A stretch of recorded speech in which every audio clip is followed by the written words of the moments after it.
Good morning, everybody. Good morning. Good morning. What a week it's been. And it looks like we're having trouble with the Rumble, so we're not on Rumble right now. But we'll get to Rumble later on.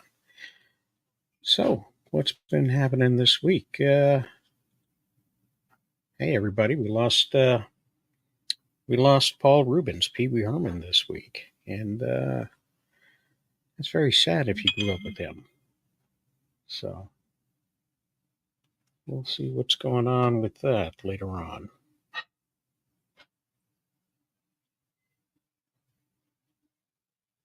Da, da, da, da.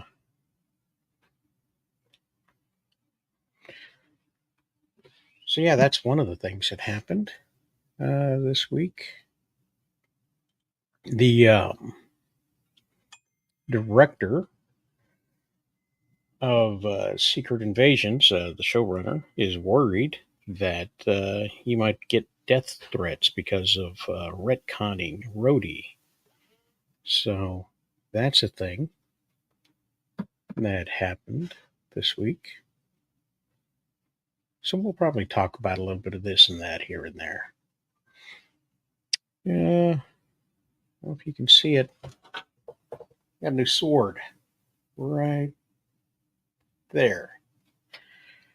Picked that up when I was out getting my Pikmin steps.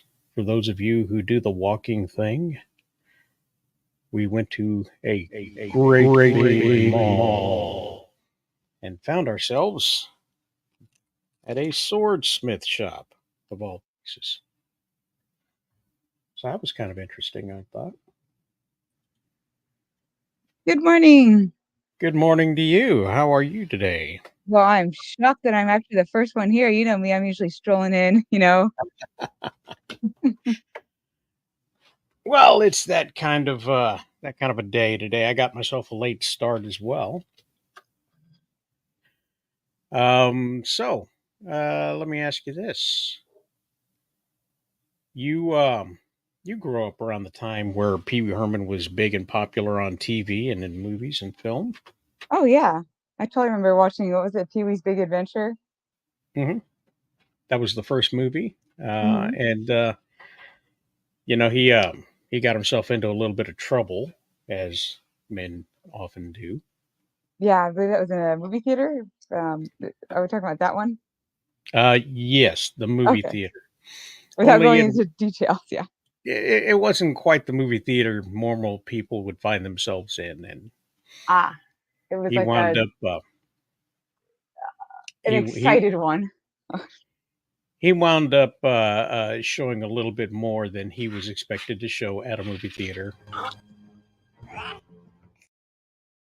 If I just have a question about that. If you have a Yes. movie theater that shows those kind of movies, I'm almost sitting here going, well, how could you not expect to have that kind of action going on? I always thought that was kind of weird. Like that seems like Well, not having any experience with that sort of theater, I have no idea. I mean, I'm not saying that it should, but I'm just saying that's, I don't know, that's like, I don't know, it's like serving alcohol at an AA anonymous meeting. Like, what do you expect is going to happen when you do stuff like that? I don't know. But good morning, Diesel. Hey, Good morning. hey, sorry. Listen, man. I felt terrible. You sent me two links before, and I apologize. But like usually Sundays, I'm like, I'm I'm destroyed. I just wound up, but like I'm up today. Well, that's everybody does. There's a whole lot of streams that happen on a Saturday night, and everybody being in different areas of the country or actually the world, because a lot of people are in different parts. Most of our panel is from different areas. Kitty, for example, who hasn't shown up, she's not going to be able to make it this morning because it's evening for her. It's 6 p.m. in Dubai. Goodbye. Yeah, Uh, yeah, yeah. I've actually so streamed with Kitty once or twice. Super sweet person. So it's it's really hard to figure out exactly a good time for everybody to be ready all at once to go. So Exactly.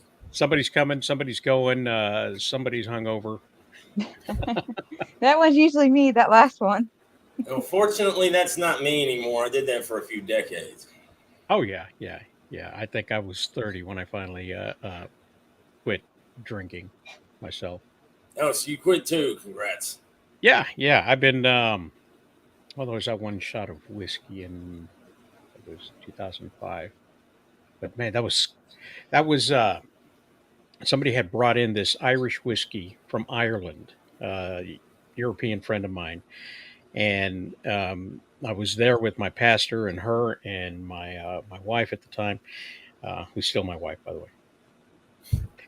But she brought out this whiskey, and it was so smooth and warm, and it was just delicate, and it just it warmed the soul. It was not like anything I would have had here in the States. I had one sip and I told her that was it. I can't do any more because I enjoyed it so well, you know? That sounds like you probably aren't an alcoholic because Oh, number one, you're describing taste and like, well, it does it tastes it just it's just I don't know. It's kind of like I was to the point to where it was like, man, I'm telling you, there's God kept me alive for a reason. But my best friend that I've known like since let's say maybe 2004. Anyway, it's like a while back because he knows I've been sober for like 8 years, 8 months, and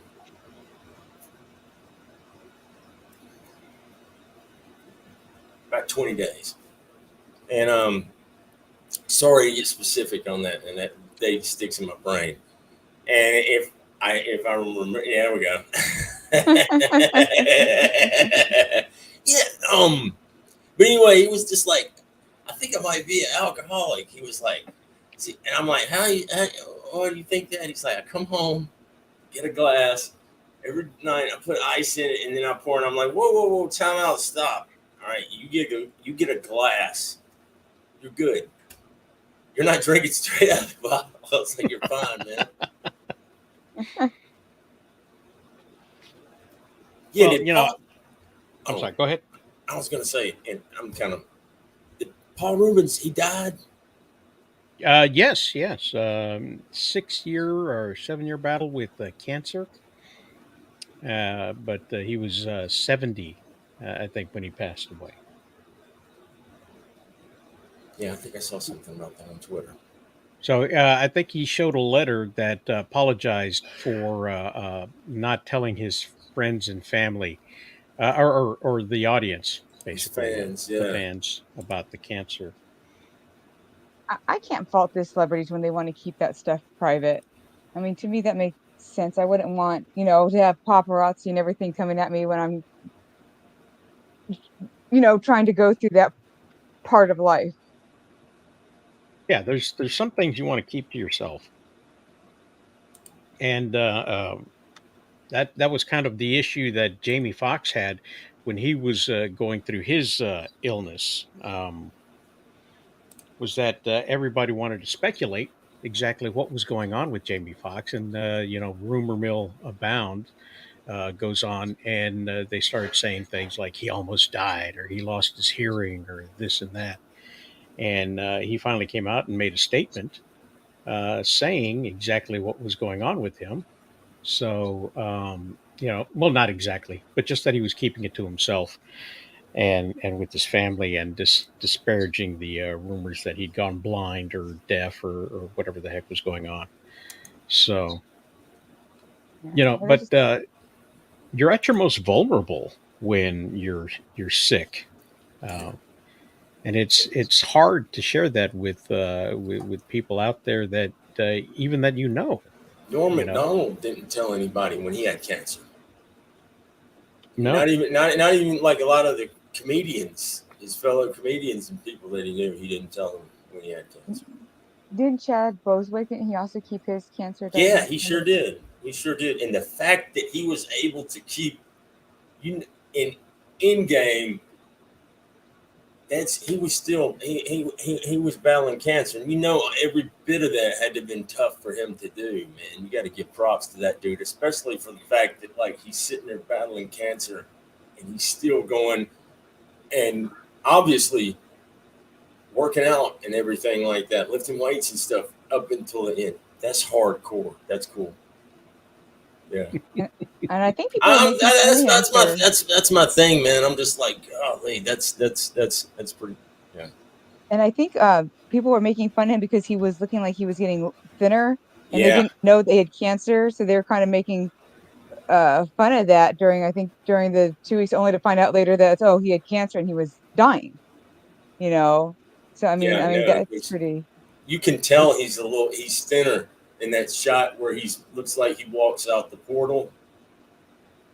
You can tell that he's thinner and everything. I think it's really hard on people.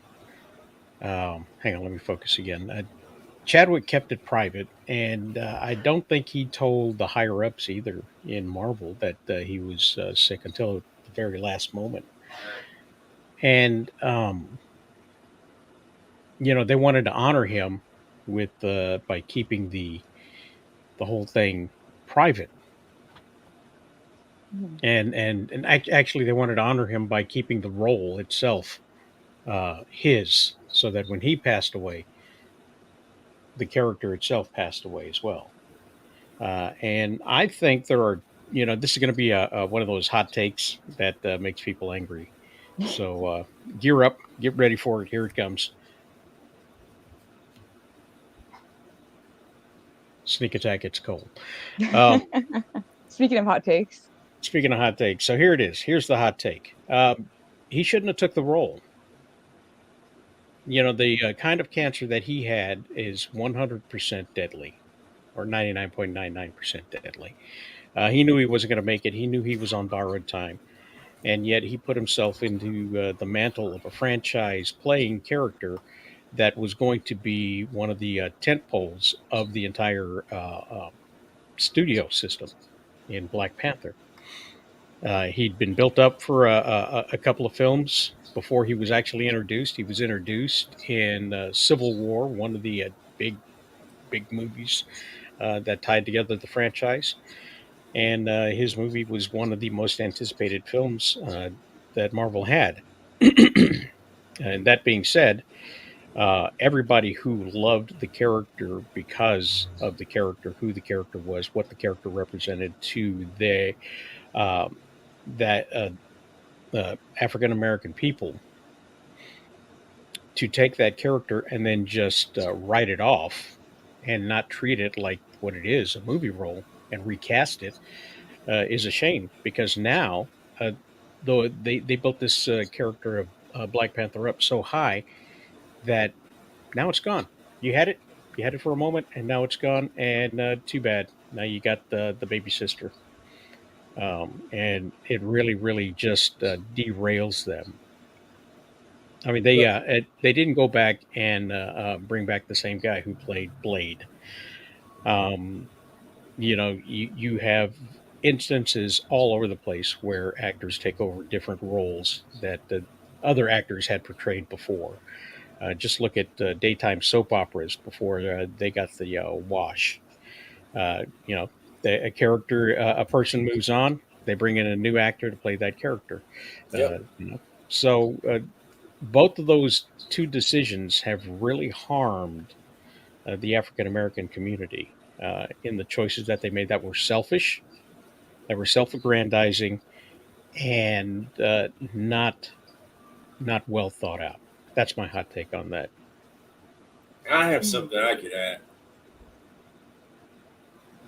I'm kind of glad they didn't recast it, because what you really want to see, at least there's the stuff that like, and I can argue that the Black Panther movie is not as good.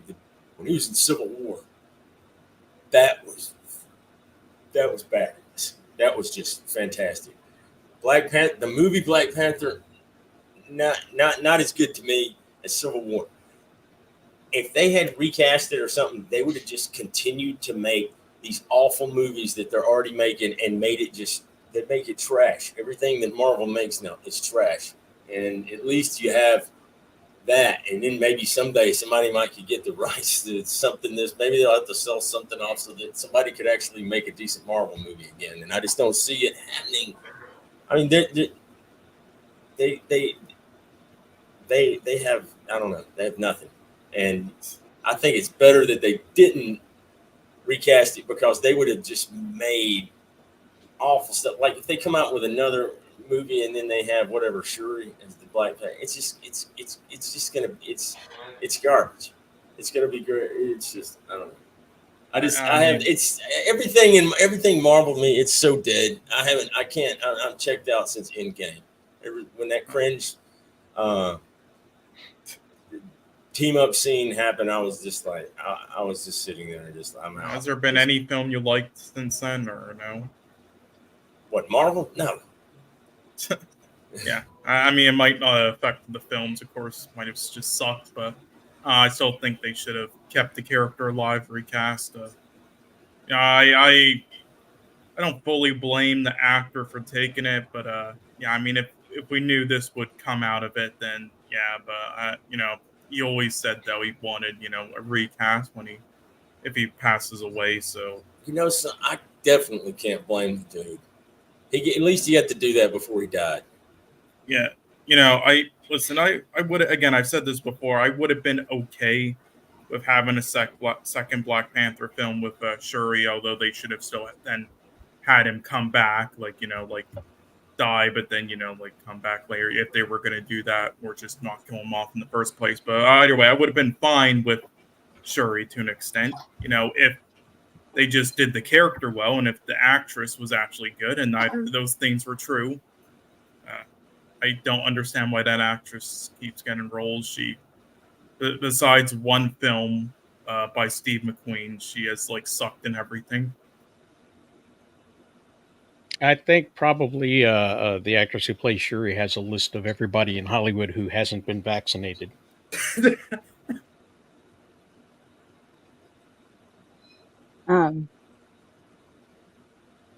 I was going to add something to that. Well, didn't they at one point think of having one of the, his friend in the movie? Weren't they thinking of maybe making him the Black Panther? I think they should have stuck with maybe that. Oh, Michael B. Jordan? Well, I thought he was the bad guy, wasn't he? The cousin? The Killmonger? Yeah, the one he starts off with in the first one, but then they kind of end up becoming buddies. He kind of lives he's the one who kind of lives in the mountains. I'm sorry, guys. That big jacked up dude. The big jacked up dude. Yeah. Yeah. I think they were. It's so much so that, I don't know if you've ever heard Cat Williams stand up on the Black people got one superhero. It's just we can't have nothing. And he goes on this rant about how Black Panther's dead. It's pretty funny. But they could recast it. It's just, I wish they would. Oops. Ooh, I'm looking forward to that one. Are they going to make it a cocaine star movie? Yeah. Is there an update? Are they infesting the seas now? Jesus. I remember when I was in college, they kept having shark attacks down in Pensacola, and I'd have to remember some of the tabloids. It would be mad scientist has Oh God! I was just about to say which Killmonger was here for this. What happened? Speaking of Shark Week, no. Did you hear my take on Black Panther and the whole situation there? You think that they shouldn't recast T'Challa? Are you trying to make a fight with me? No, it has nothing to do with that. I said that he shouldn't have took the role. Which actor? Chadwick? Chadwick shouldn't have took the role. That was my hot take. I'm happy he took the role. He knew he was dying, and he knew how big the mantle was because of the way they prepped the character and the way that they presented it and built it up and gave him his movie. It was in 2016 where he found out about it. And by then he already had the movie Civil War. He was already cast as Black Panther.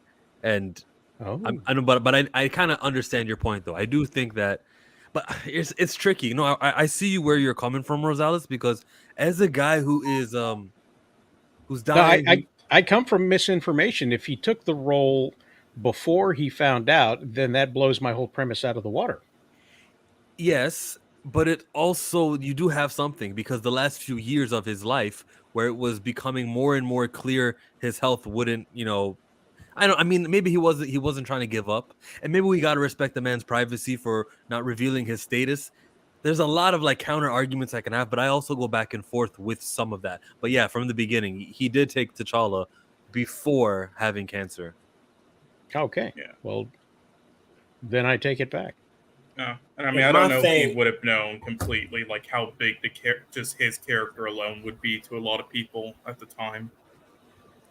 Even if he did know and took the role, I could not blame the guy, because that would be something you get to do before you die. You know what I mean? I couldn't blame the guy whatsoever, because I'm just. Hey, this is Marvel, not Make-A-Wish.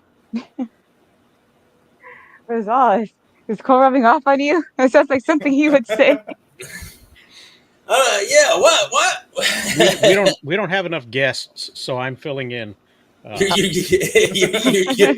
are we also blaming Chadwick for the handling of the character? He would have never guessed that they'd have stopped the T'Challa character at the sequel without recasting, and it would crumble the franchise. He would have been like, "Yeah, if the actor dies, you just get a new actor." I mean, you would never do that for Spider-Man, right? Oops, wrong side. No.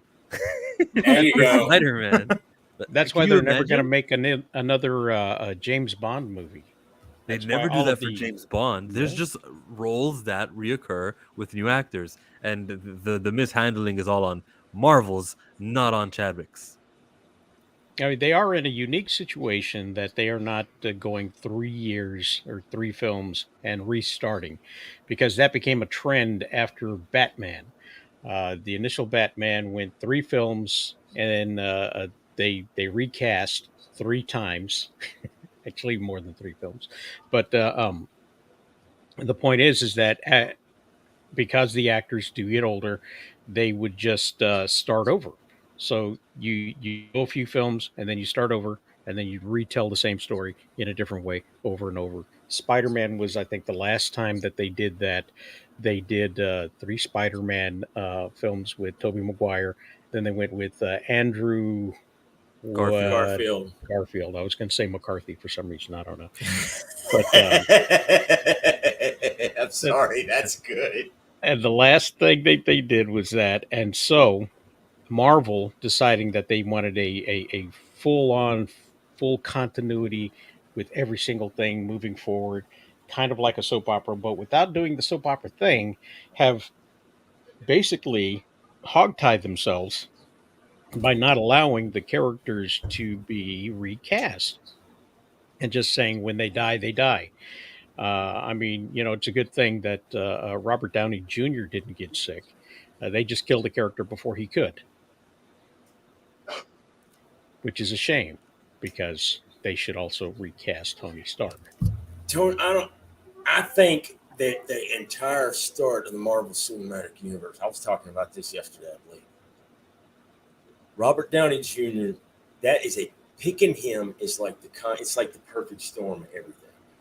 Robert Downey Jr., if you know anything about him and what he had to deal with in the 90s with heroin addiction, he had to go to I want to say, I don't know if it was prison or jail, but he had to spend maybe it was like a year or so, something like that, for drugs. He was basically, an addict. Tony Stark is an alcoholic. If you know anything about Tony Stark's an alcoholic. Robert Downey Jr., alcoholic addict. It's like the perfect cast. He even looks like Tony Stark in a lot of the comics and stuff like that. And it was just, when I heard that casting, I was like, it was like a light bulb went off in my head. I was like, this is perfect. Because I mean, back in the 90s, like, he was on Ally McBeal, and it was like, it seemed like, I just remember it was like every other weekend he was getting arrested or something like that, or having, he was getting arrested for heroin or something. And it just, because the dude is like, he turned his whole life around, and then putting him in that movie and then watching that movie, how he turns everything. I don't know. It was fantastic. It's a fantastic casting, and Robert Downey Jr. owns that role. You can recast Tony Stark, but it's not going to be Robert Downey Jr. He's got so much charisma and charm when he starts talking about stuff. I know he ad-libs stuff all the time in those movies. He's got to. I know he pulls that stuff out of his head, a lot of it. Yeah, but he's not the only one who can do that. Well, so who would you recast Tony Stark as? If you were going to pick someone like an actor, who do you think would fit the role? Gee, I don't know. I have no idea who these kids are these days in Hollywood. Or, if you're going to satisfy Diesel's criteria, which one of them's are on drugs currently? We're ready to kick it. I'm not saying you got to be on drugs or something like that. I'm just saying, for Tony Stark at the time, what little I knew about Tony Stark, and I actually had the Iron Man Extremis. I think the graphic novel, a friend of mine had sent me that, and I actually knew a guy that I used to go to the gym with, like, years back, that looked exactly like Tony Stark in the Extremis graphic novel. He looked the same thing. I was going to bring my graphic novel to the gym one day. I'd be like, dude, you look just like this guy. But I don't know. You could recast it. I don't know. I think he was so good at that, and I'm sure you could recast it. But I'll be honest with you. Like I said, I don't trust anything Marvel. I think it's all just garbage now.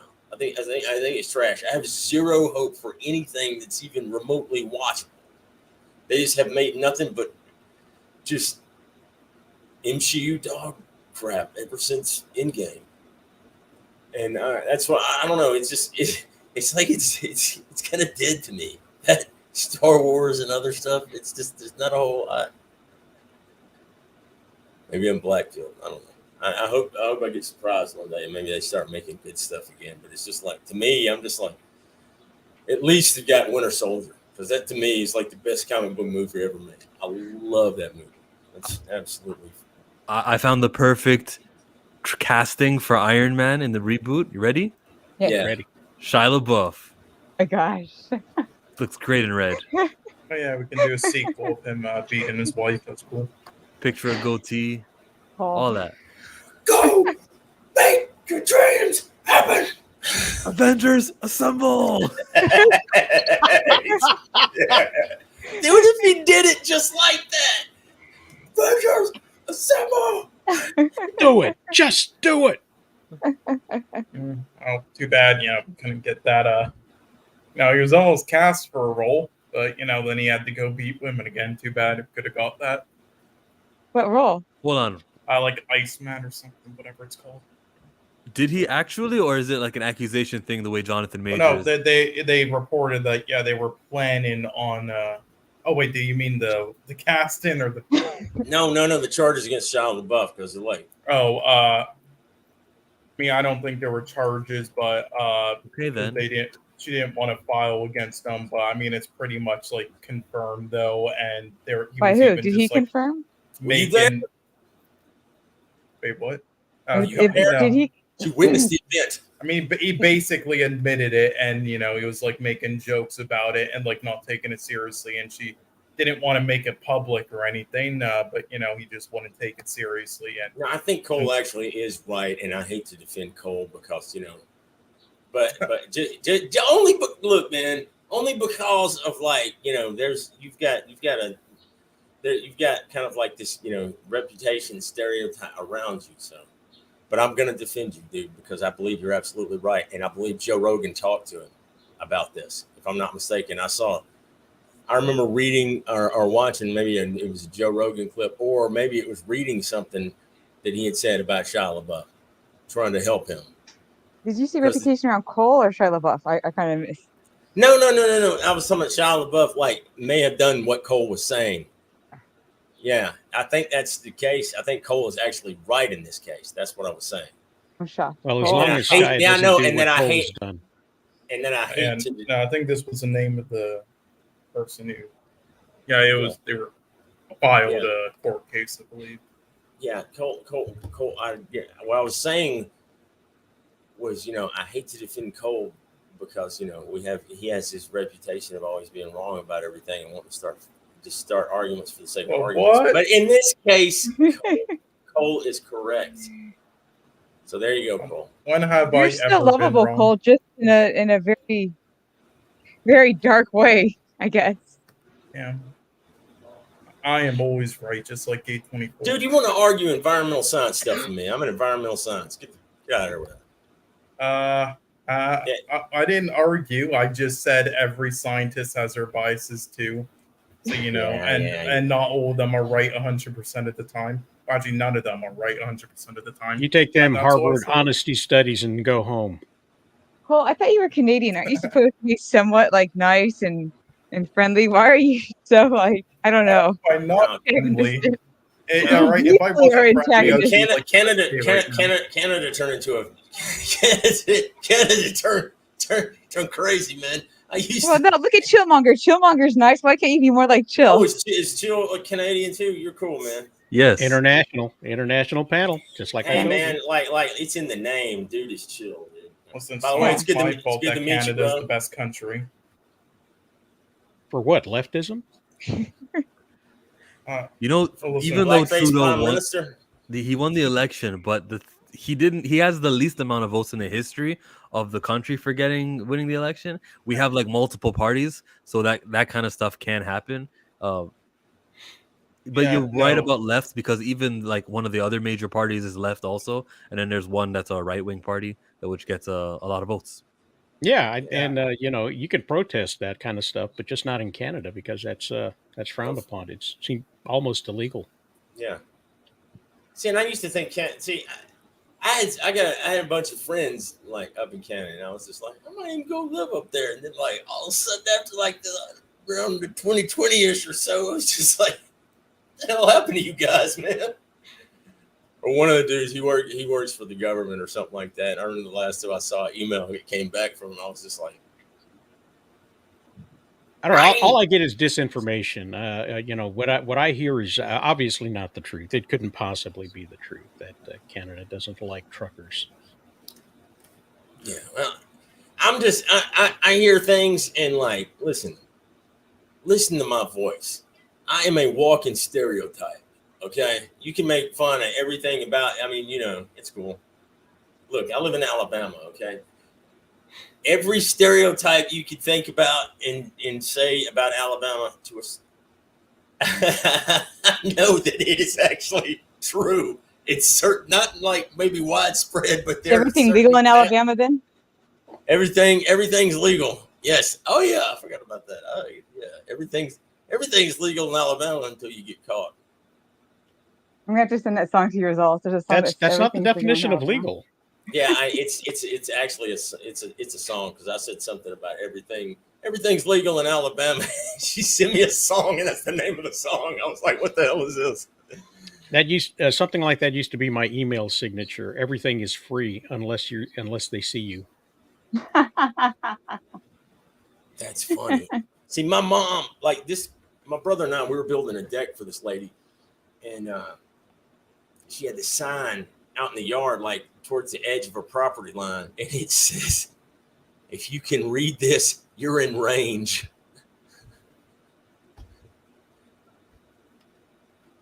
I get it. Yeah, if you can read this, you're in range for being hurt. You know, you're close by. I have the right to protect my home. Yeah, that's cool. It's funny because it's this little old lady. It just trips out the way that it is. But it's a great way to protect yourself. Exactly. Somebody might want to scope out your place in the daytime just to see what they're going to do at night, and they read that and they go, "No, we're going to try the neighbors." Exactly, man. Do you want? Yeah. The castle doctrine only happens when they enter your vehicle or your house, not your property. You are still liable for whatever happens to people that are on your property, whether they're invited or not. It's a fun sign, but it's not great legal advice. And neither is mine. I don't offer legal advice on that either. So, you know, shoot if you want to. It's funny. Sorry, guys. That's way more serious I can give legal advice, but I technically can't too. It's like, because I work with law, but I'm allowed to actually give advice because I'm not like a lawyer. And I really wouldn't give that advice anyways, because then someone would sue me. So Do what you're gonna do. Just make sure you know what the law is. Yes, I'm pretty sure the I'm not laws saying are you should do that. I'm just saying this is what I would do. If it were me, I would do what I was going to do if I knew what.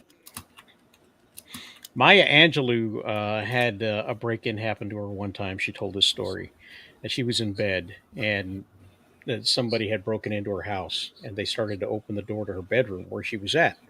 It's also where she kept her shotgun, and she pulled her shotgun, and she cocked it, and the door stopped opening. Dang And she right. said in her voice that she had, because she had a wonderful presence, and she said, "I don't know anything about you, and you don't know anything about me. But you need to ask yourself one question. Is this where you want to die?" And after about a moment, the door shut, and she heard the robber leave the house. Huh. That's hardcore, man. What if she did know who that was? She did know something about that someone. That's hardcore. What if they actually knew about her and her shotgun?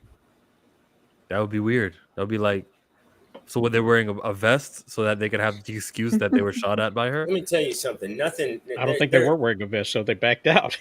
There's no other sound like the slide on a 12 gauge pump shotgun going off. When you hear that, you're just like, you know what? Maybe I bet not do this. I think I'm gonna go in the opposite direction.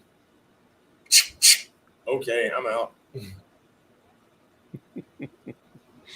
That's some stone cold stuff. Who did you say that was again? Maya Angelou. Poet. Yes. Not someone you would expect to be sleeping with a shotgun next to her. That's yeah. Give me props.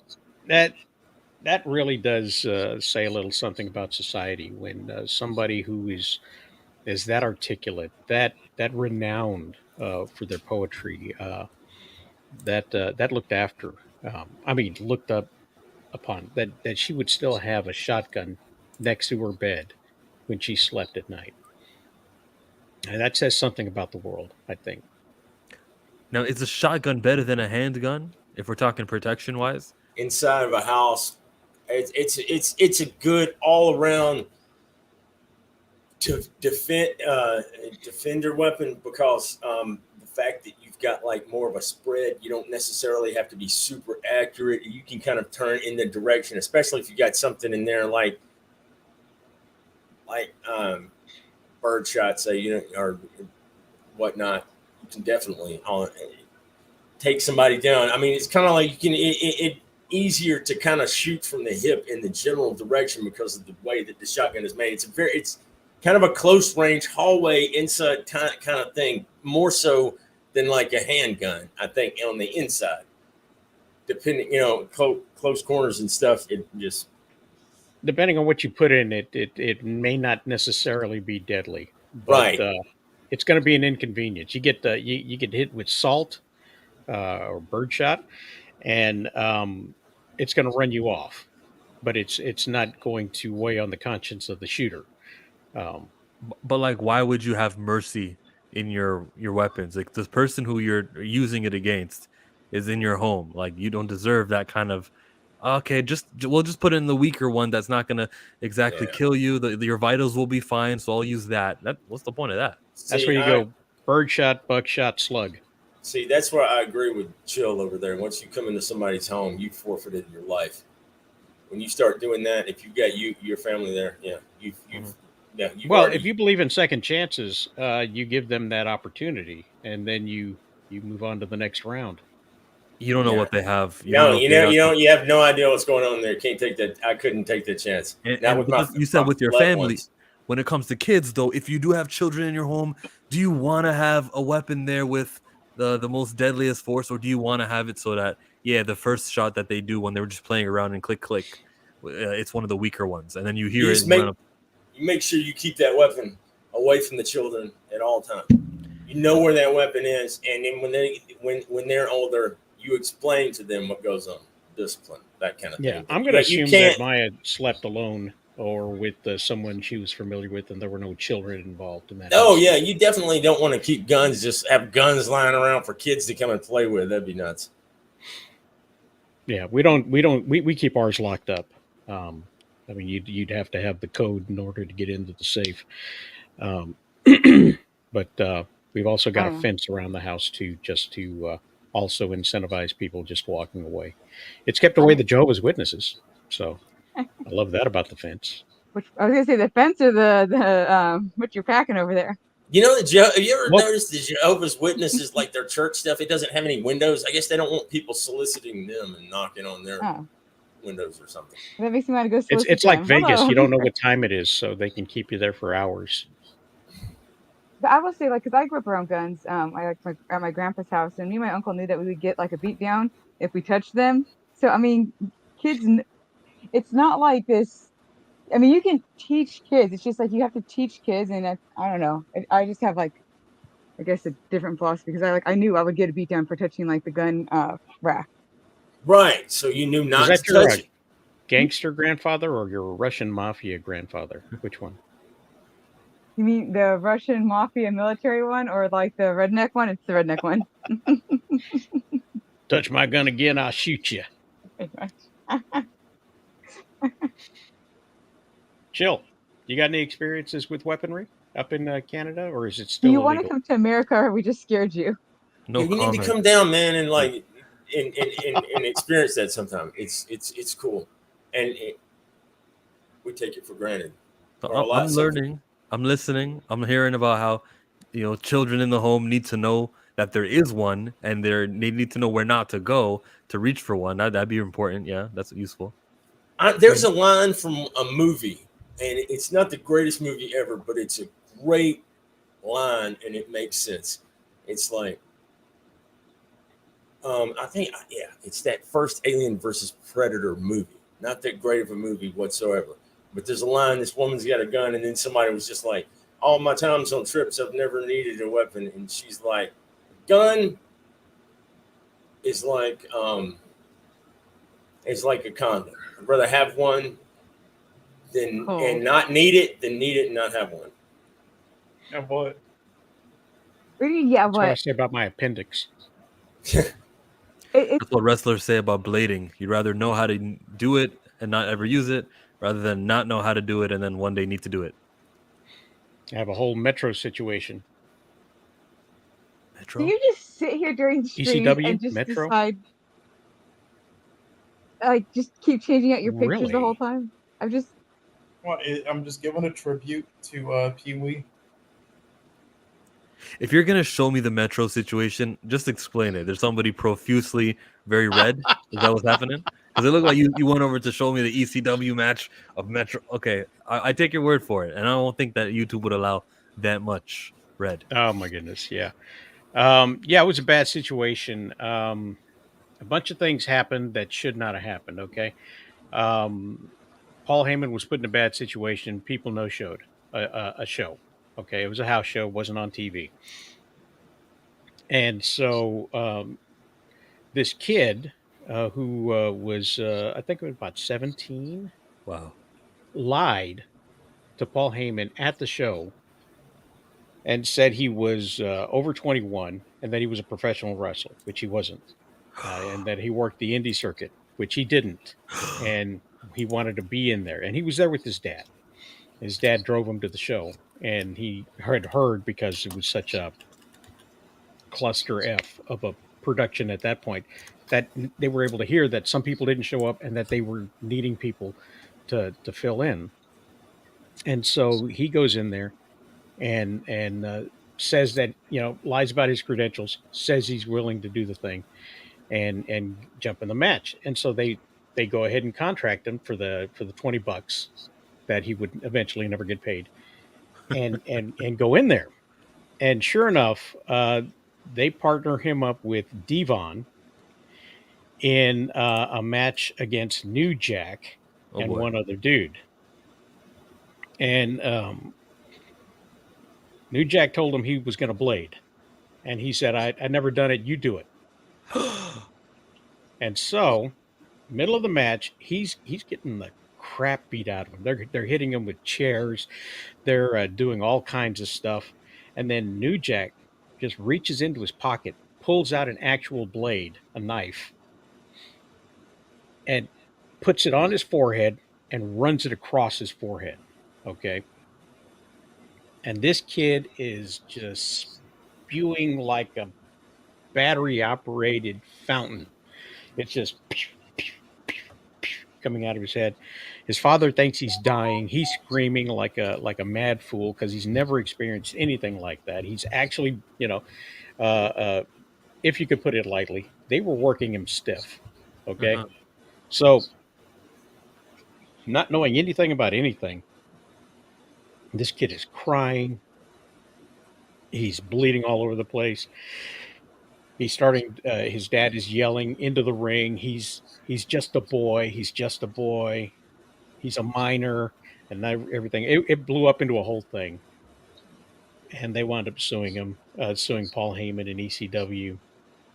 And there were charges that were apparently considered for New Jack for assault, and eventually, after years of lawsuits, the kid eventually died, not of the wound on his forehead, but just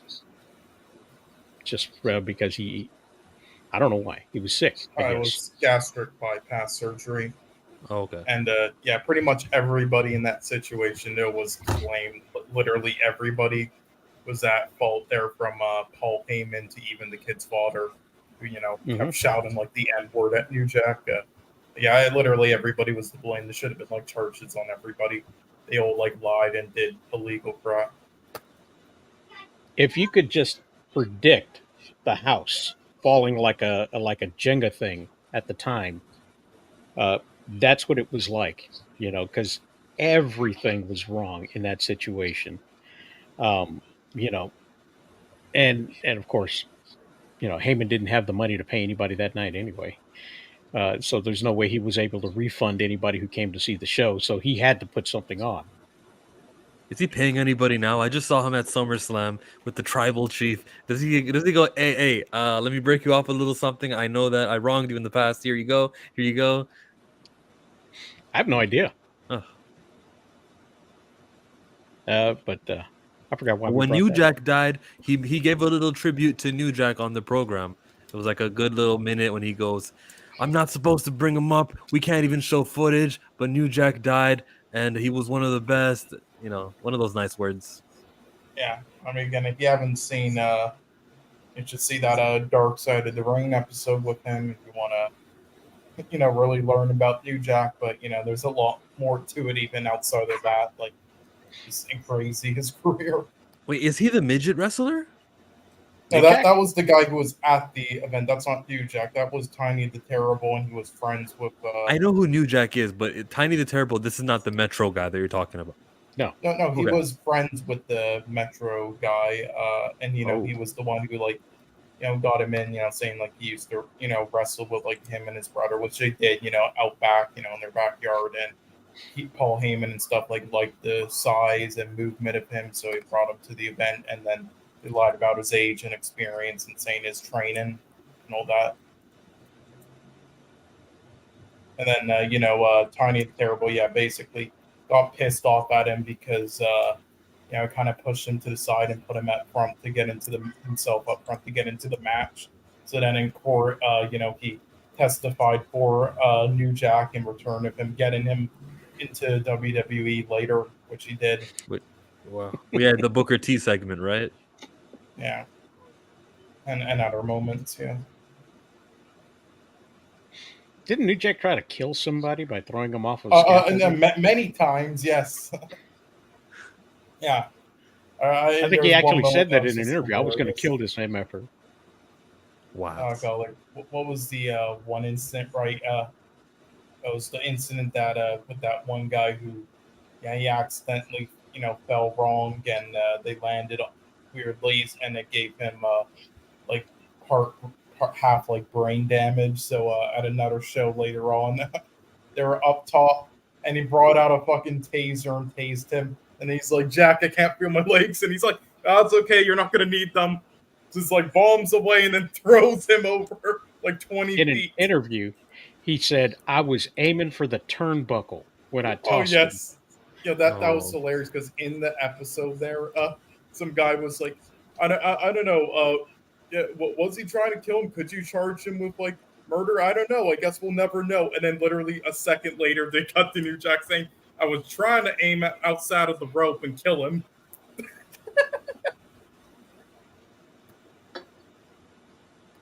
Did Owen hit the turnbuckle? Yes. Yeah. Did you watch that pay-per-view? I was watching that pay-per-view live. They didn't show that. They cut away from it, but I do know that Jim Ross was shaken when he announced it after a few video packages, and everybody kept wrestling, and I was completely dumbfounded that the show went on and that they kept going on even after the audience witnessed what they witnessed. I'm not. Um, That's Vince McMahon for you, but That is exactly Vince McMahon. yeah. But I will Well- say, there's audio online though of the Mexican broadcast where you can hear them fall and their reaction. They didn't cut to break yet. You don't see it visually, but And as Yeah. angry as we are with Vince, let's also look at the people on the roster who didn't have the temerity to say no. This is enough. We'll let you know. I know you don't want to give refunds to these people who paid money to see, but somebody has died, and we can't complete the task. A lot of times, like during a match, there's stories of somebody who will work through an injury, so there is that, feeling amongst the roster, and they're always celebrated for it. I tore my quad, and I still went 20 extra minutes. They all love that, and they want to have that story. This isn't one of those times. yeah. No, I'm just no. surprised that like if you wanted to keep the show going, I'm just surprised they then wouldn't announce it afterwards. Like, but they announced it right on the spot there, so it's like that's when you just stop. That's when you end it. Like, Yeah. where Yeah. can you go from there? Because an investigation needs to happen. Authorities need to be notified. I mean, there obviously there's video footage of it too. There were cameras there, and upwards of 15 cameras going at one time going into the truck. So something was recorded. I've never seen it. I've never heard the audio.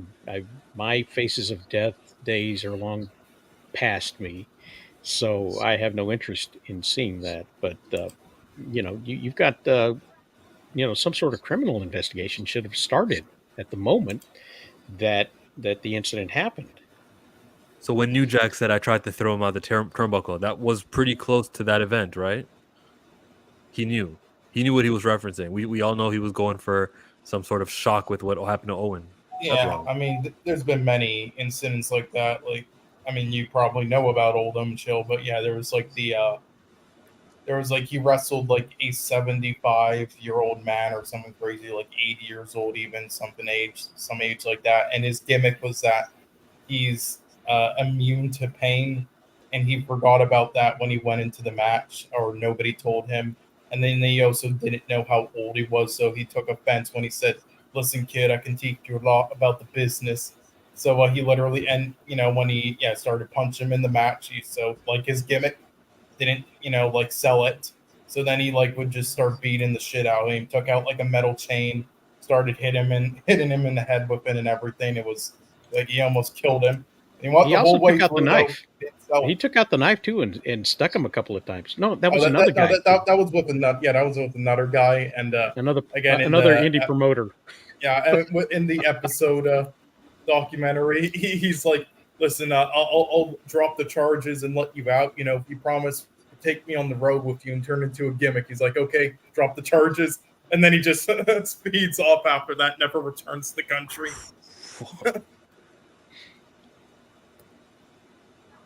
You can actually there's actual video of him pulling out his knife and jabbing him real quick. And he puts it back in his pocket and then he pulls it back out, jabs you real quick. And it's not that Moxley, I'm going to hold the screwdriver the wrong way kind of deal, and that kind of thing.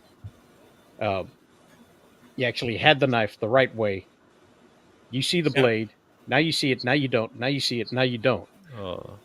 And on the side where the guy was punched, that's where the red starts to just kind of ooze out, and a blood stain grows where he got him.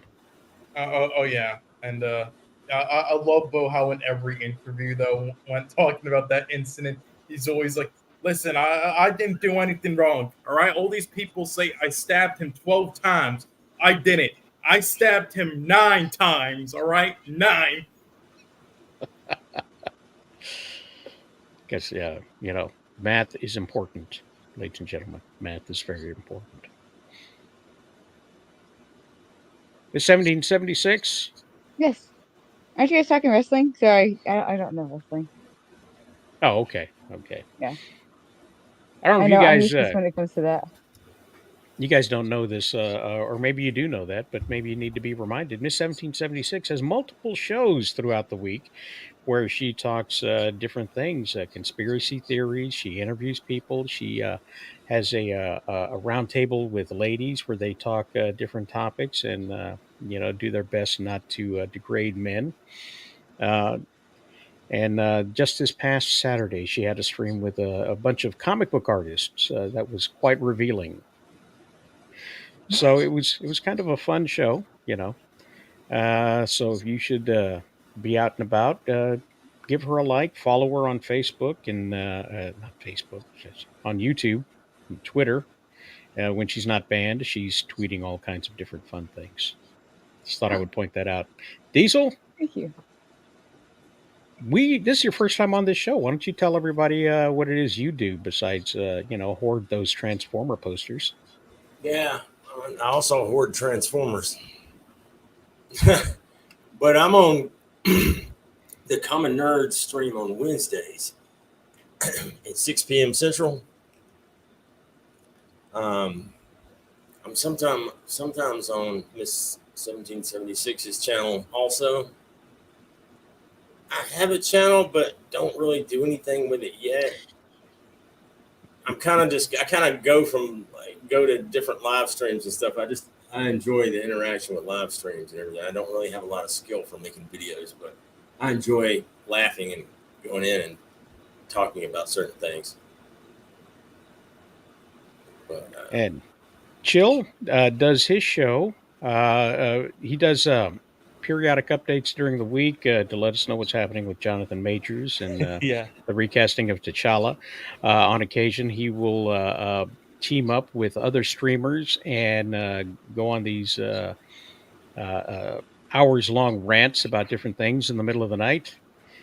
Um, we're lucky to catch him on a Sunday morning because he's so busy uh, growing his crowd and upping his subscribers and earning them Canadian dollars through through chats Exactly. and whatnot. That sums up exactly what I am. I'm the talker, and I talk angry about Marvel and Star Wars because they're not doing so well. Except I am amped for Ahsoka. That's who I am. Even with all the women in it, Even with all that estrogen. I have this theory that the Ahsoka show will be all about finding Ezra, and Ezra will be the MacGuffin. Meaning in Hollywood talk, the MacGuffin is the thing you go after that has absolutely zero effect on the actual story. The best example is Indiana Jones, where they were after the Ark of the Covenant. What wound up happening with the Ark of the Covenant was they wound up just putting it in a box and putting it on a shelf. So it had no real effect on the story whatsoever. It was just the thing they went after. It was the MacGuffin, as coined by Alfred Hitchcock. So when they go after Ezra in uh, um, this show, Ahsoka, all of the women will come together and fight and try to find Ezra. And when they find him, he will have no effect on the story whatsoever and will be grateful to the women for rescuing him from wherever he was at. You watch your mouth. Okay.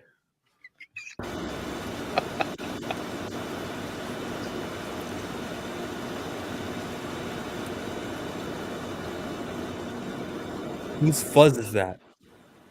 Is it? Yeah. It's not Miss 1776. Ah, it was Diesel.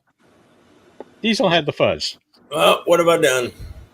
Did you turn on the fan? Was it getting hot?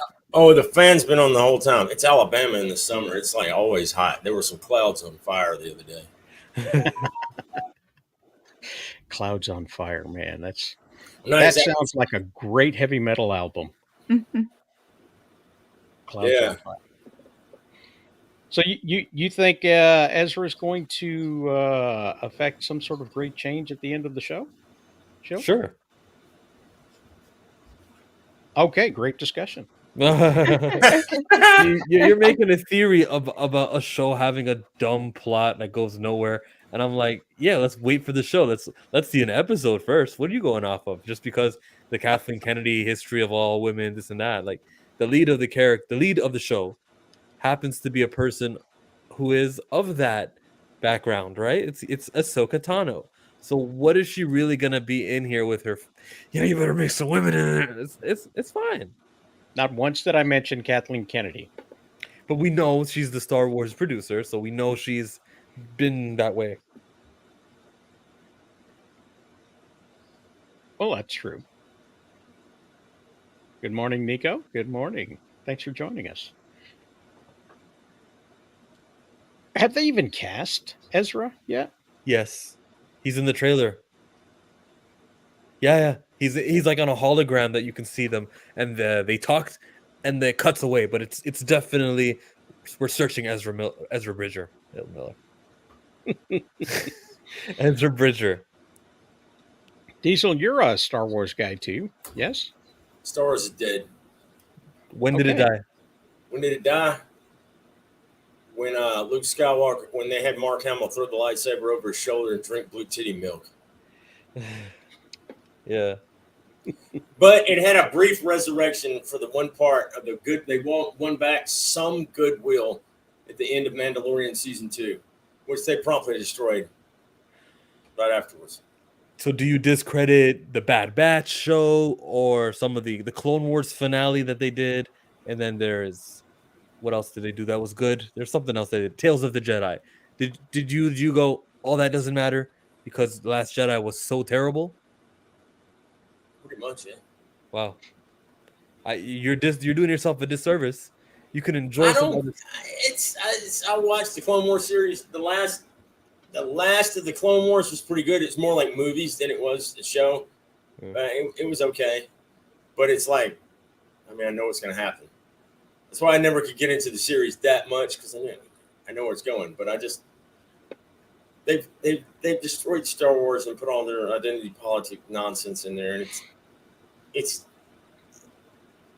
just trash to me. Everything that comes out over there is just garbage. Marvel's garbage. Star Wars is garbage. And it's I tried.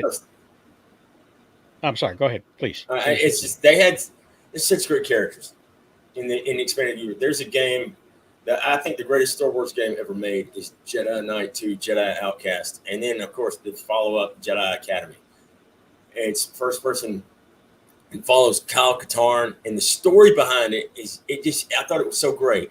And when I think the game came out maybe 2002, something like that, and it was great. They even got Billy D. Williams to voice Lando in the game, which I thought just blew me away when I was playing it.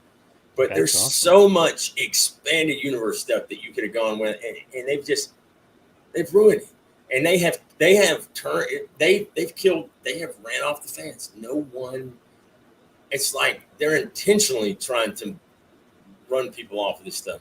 I mean, I have no faith in any of it. I just they wanted to make Luke Skywalker a deadbeat. They wanted to take the hero, the big hero. Even after The Force Awakens, which is not really a good movie, at the time I liked it because at the end you see Luke Skywalker. Yes, man. The next time he comes in, he's gonna be, it's gonna be awesome. You're gonna get to see all this stuff, and then they do that, and they were all cool with it. It's just, it's. I have nothing for it anymore. Really, I mean, some of the old stuff is cool, but I mean, I don't even care to even watch the original stuff anymore. It's just the whole thing has just made me. It's more than I hate it. It's apathy. I can't bring myself to carry it. And maybe I'm a little bit, a little jaded or whatnot, but The last time I waited and saw was with She-Hulk, because it looked like they were about to build something really good with her. She starts off not wanting to know anything about hulking, and disavowing every single bit of learning that Banner went through the course of his movie history. And she shows him even that she's better at hulking than he is, because not only is she in control of it, she's stronger, she's faster, she's the bionic woman of hulks. Okay, she's better. So through the course of the show, it looks like they're going to be building her to a point where she is going to have this great big fall and then come back and say, okay, there are some things I need to learn. So it's a classic. You know, I know more than you think I know, but really I don't know as much as I think that I know. So I'm going to have to learn a lesson about knowing what it is that I need to know, kind of thing. If that word salad makes sense. And at the very end of the movie or the show, they don't do that. They steal that from her character. They just hand everything to her in a nice little Fast and Furious bow with a family meal at the end, and there was no payoff to her posturing, and the character herself learned absolutely zero about it. So that for me was quite the disappointment, and makes me a little apprehensive when it comes to another female centric show by the same company. but she found out that she was more better at the end. She knew she was better, but now she's better. I think I just can't. All of this stuff is it's nothing but men bad, strong woman. When they say MCU, good grief, it's absolutely right. It's awful. My buddy tried to watch She-Hulk. He said, "I have one word: misandry." He's like, I tried to watch it. This is awful.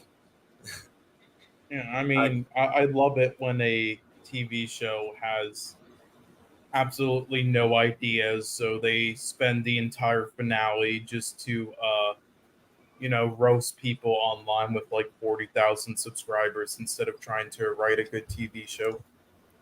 They're so petty. I find the women issue with them being underrepresented in these action franchises as less of a problem than what Disney does see. Now, if it was all men, 10 men, 0 women, I'd say, wait, you mean we couldn't do 2 spots to a woman? Maybe something like that. But I do recognize that this is appealing, this like action stuff, to men. If women want to go and see it, they'll also enjoy the buff physique men who are Right. in there. Like you can still appeal to them. But this is like a manly space. So the plights, you mentioned identity politics. The women stuff doesn't hit for me. But if everybody's white, man or woman, I don't care.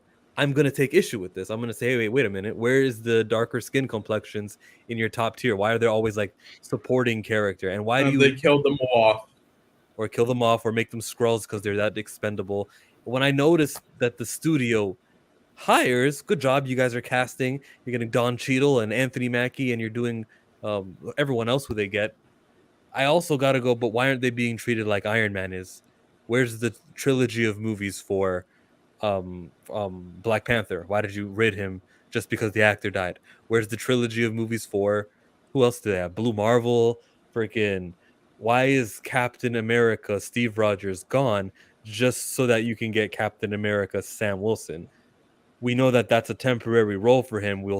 Instead, you should have been elevating the Falcon brand to tell us he's movie worthy. But when you do that and you say now he's movie worthy because he takes the likeness of what a white guy used to call himself, you're actually not doing a progressive thing as you think you're doing. Maybe they are elevating the Sam Wilson into the Captain America brand, because they've already cast another person of a less melanated person as the Falcon. So he can't go backwards. Now he is now there and forever our Captain America. So Oh, that Maybe we should just character, wait and see. no, nope, Wait and no, see. because when things reboot, as all superhero franchises do, that kid that they made the Falcon, Joaquin Torres, he will return to being a know nothing character. Sam Wilson will be the Falcon. The problem is this stuff, this garbage trash that's coming out of Marvel and whatnot. These people can't write good stories. They can only write people. They can only bring in a black person. This is a black person. Let me tell you that they're a black person. We can't just write a great freaking story and have a dude there and have it like be awesome. I love that. Eternals did a great job. What are you talking about? Secret Invasion had a scene like that where the fake roadie, we didn't know it was fake, but he was talking to Nick Fury, and they're like, "What about the incompetent white men? We need to be here to get our jobs and think of how hard we worked." And I'm like, you guys just realized that you have two black characters and said, "You know what we're gonna do? That's right, write this." And I'm like, man, let's have them sit there and try. Man, write a good. Nobody cares about that shit, man. You know what? I care about it. I do. I recognize some of these things, and I just think it's the wrong place for it. Well, I can't care about that, man. I grew up. Look, man, I'm Generation X. We cool. I grew up. My favorite movie of all time is Aliens, because Ripley's a badass, dude. And I'm just like, when people are just like, we don't have enough women and stuff like that. I'm like, dude, I grew up with Aliens. Is one of the great. To me, it's the greatest movie ever made. I love that movie. Yes! Yes! Thank you. You know what? I'm actually going to disagree there. I don't think we have enough women representation. I don't think we have enough good women representation because all we're getting is slop and crap and whiny bitchiness. Sorry. Here we go. Yeah, exactly. Here we go. I'm tired of it. I'm tired. Yeah, we need good. If you want to do the trope of you were strong all along, you have to show weakness. The person has to be self-conscious. They can't be like this confident person who's always OP. That doesn't show you were strong all along. That's just like, okay, like you said, strong woman is stronger. Who cares? Sorry, I'm done with my rant. No, but you have more time. We've allotted another 4 to 5 minutes for the women on the stream. Oh yeah, woohoo! I get to take up all the 4 to 5 minutes this week. I kind of like what Nico says. Make women great again. Just if you make writing. If we you have write in something, write something and make it awesome. But not sit there and tell you, hey, this is an awesome woman. You know why she's awesome? Because I said she was, man. I smell Heaven's Bakery cooking up something good for you, sister. I forgot what I was going to say. I don't know, but I mean, all I'll say is that, this is kind of an issue, but it's more so just with the Hollywood blockbusters.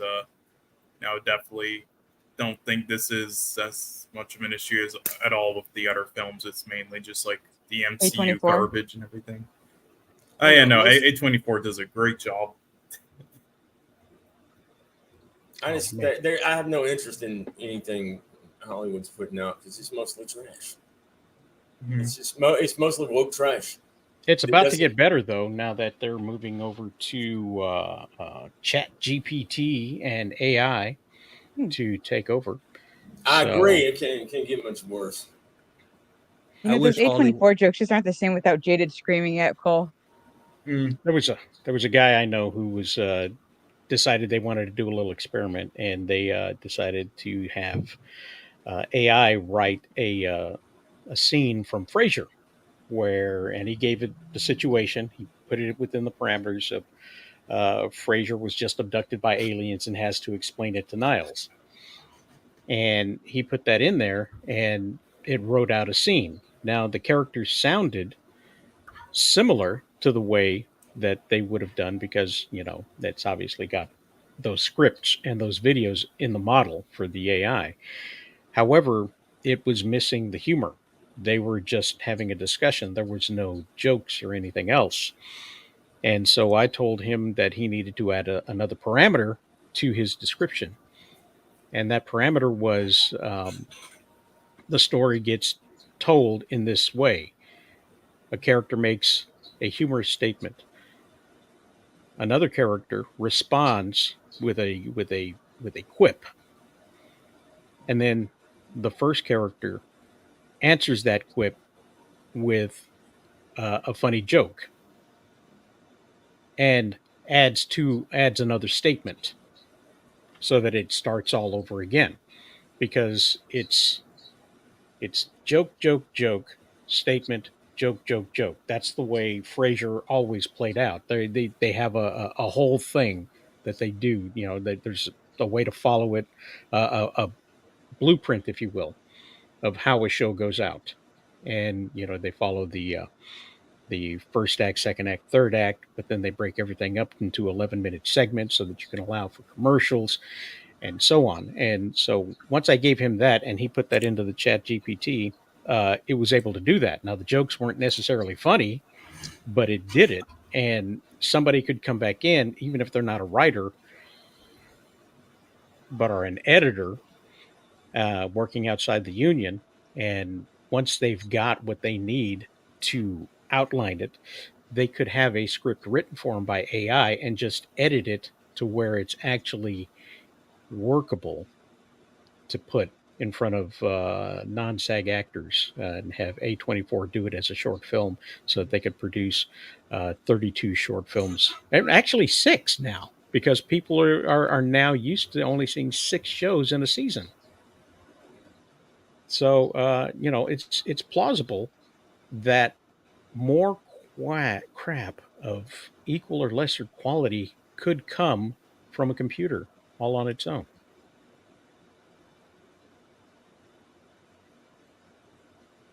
Stay woke. Yeah. Well, I'm glad I'm in a field that can't get replaced by AI. Oh yeah, you don't think they could write legal documents?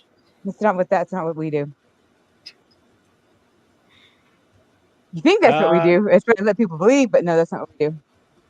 Yes, I believe everybody who's in one form of has dabbled in AI just to see what it could do. One of the things that Adobe is now advocating for is AI generated scene extension. So you take a clip of Chillmonger sitting at his chair with the stars behind him, and then AI could expand the universe around him to show what is actually there, where the stars go from there, what the rest of his room would look like, or what the rest of the house would look like. More stars. It would be more stars. It would be a giant wall, a galaxy of stars, if you will. Oh, And it would generate it. And then a whole line, if it was just to take a sample, a whole line on your left side, not the visual left side, but your left side, of Spider-Man continuing onward. So, yeah, I have dabbled in it, and so have other people. And there's lots of YouTube videos showing how A24 people can make their scenes look bigger and brighter and better. did Cole hear that last part? A24 people. They have AI strippers, apparently. I don't know anything about that. So does everything AI take away from someone trying to make a living for themselves? This is wrong. And I'm Yeah, not just saying AI, that because I got something for strippers. I mean, Well, A24, you can't AI take away 24. for strippers because you're gonna want to touch them. Oh no, you can't touch them. Never mind. Never mind. Sorry, my bad. I tried to help him out. You just No use matter your what a phone to stripper tip them. tells you, there is no sex in the champagne room. I have a There's story a about that, champagne but I room? can't. The immortal words of Chris Rock. Oh, I missed that one. Yeah, I know. I'm old, so you guys, you young dudes and whatever. It's an old. It's a Chris Rock song. It was like a parody of this one song talking about sunscreen back in the '90s, and it was just like, and it was basically just giving you advice. And I think it was like, the whole premise of the song was, no matter what a stripper tells you, there is no sex in the champagne room. And then he goes to. It was you'd have had to. It would take explaining it with the context and everything would be more effort, and then I would mess it up, and then it wouldn't be funny. But that's it. you have to be in a specific, from a specific person, from a specific time, a specific old man such as myself. You had to be there? Yeah, there was this song, I forget about it. It was something about sunscreen, and it wasn't a song, it was just some dude it's just somebody talking about, like, and he's talking about always use sunscreen or some other crap, and then it just kept going on saying stuff like that, and then Chris Rock made a parody. Apparently Chris Rock was cheap. You have to tip more. Yeah, I wasn't gonna say anything, but I do believe that strippers do engage if you give enough money, and depending on where you go, also. I had a friend who I know engaged with a stripper. Yeah, so I mean, apparently, but I told my mom the story. She's like, "Well, that was the wrong way because, why would you pay to do something? You should be paying to receive something." So yes, Yeah. yeah. See, I kept that piece or pretty. What would you call that? Pretty. What? I don't think anybody could figure that out unless you're an adult. That was pretty clean-ish, right? Take me off the screen, results. I hate being by myself here. I thought there was more to the story. Well, I wasn't going to repeat the rest of the story. I just remember telling my mom that, and she just looked at me. She goes, "Well, that was really stupid of her. You don't pay to do that. You pay to get that done." And everybody's sitting here going, was the friend a guy or girl? It was a girl. At a male strip club. There you go. All right. There you go. I think if you guys can't figure out and walk that one out, I don't know what to tell you. Stop being silent. It's making me uncomfortable. I was, yeah. Literally, the dusty gears in my brain were turning, and I was like putting this scenario together in my head. So, yeah. What are the topics today? I just hopped in. We were already chit-chatting about T'Challa and everything. Well, well, we had a little bit of a discussion about Paul Rubens. Pee-wee. Yes, Pee Wee Herman. And Miss 1776, how he brought up how he brought out his Pee Wee at a movie theater. Yeah. Which, by the way, would be unforgivable today. So. Oh yeah, there's not that would be you'd be totally canceled, man. It would be all. We just think so. We don't know. Remember when that was like, oh man, that's the worst thing. We were so innocent. It's like the 50s or something. If we do like follow this through, this canceling era, which I'm fine with canceling people for things that they did if it's worthy of it. I'm not against that. I know that's a controversial statement. You can do something so abhorrent that I want nothing to do with you. But a lot of these guys were in the news. So Lizzo's really popular right now, right? Right, for things. Let's wait it out. Let's go see what happens, 6 years from now. Is she in the same position, or is it just outrage culture? The same position? The same position? I wasn't going for that. That's not you know what I like about you, Chill, is that you are like pretty much like every actor, every actress. You don't care where they are. You just like you have the same like the beliefs or morals. Like you apply to it. You apply it to everyone about like wait till the evidence is out. Wait till the evidence is out. So I think that's pretty cool. Yeah, but that whole Lizzo situation is bananas. Been waiting 3 days for that one. Oh, Diesel doesn't get it. Diesel, do you know the banana joke? Yes, I know. She's disgusting, fat tub of shit, and I can't stand her. Okay, that's why you. I can't stand that woman, and I can't stand it being pushed all the time. I'm just you guys can talk about. Look, man, maybe who knows? Maybe we'll get lucky, and she might even be around in a few years. The diabetes might take her out. Well, she's around now. I was at the fair one time with family, and my dad ended up somehow my dad had said a remark and it pissed off the lady behind us. So then she got into it, and then my mom ended up jumping in. So it was this big fight. So then the security kind of broke it up, and so her boyfriend turned to us and was like, "You see what you've done? You see what you've done?" And it wasn't like he was mad that a fight happened. It was that he was going to have to hear her complaining the rest of the day. And I was about ready to do that to Chill for asking Diesel about that. Like, you see what you've done? No. I apologize for going off like that. That was wrong. I didn't mean because you went back like that. Sorry, dude. My bad. You're very chill, dude. I just don't.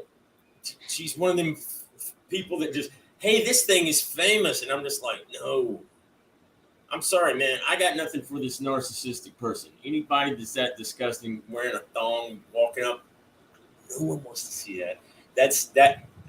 I just, ugh. I'm just. You know, I found out the hard way. Those thongs, they have a front and a back. Thank you for sharing. Chill's face right there. Missionary, look at strippers the same now, are you, Chill? Also, where it was on another human being that you found out the hard way. I got it. Okay.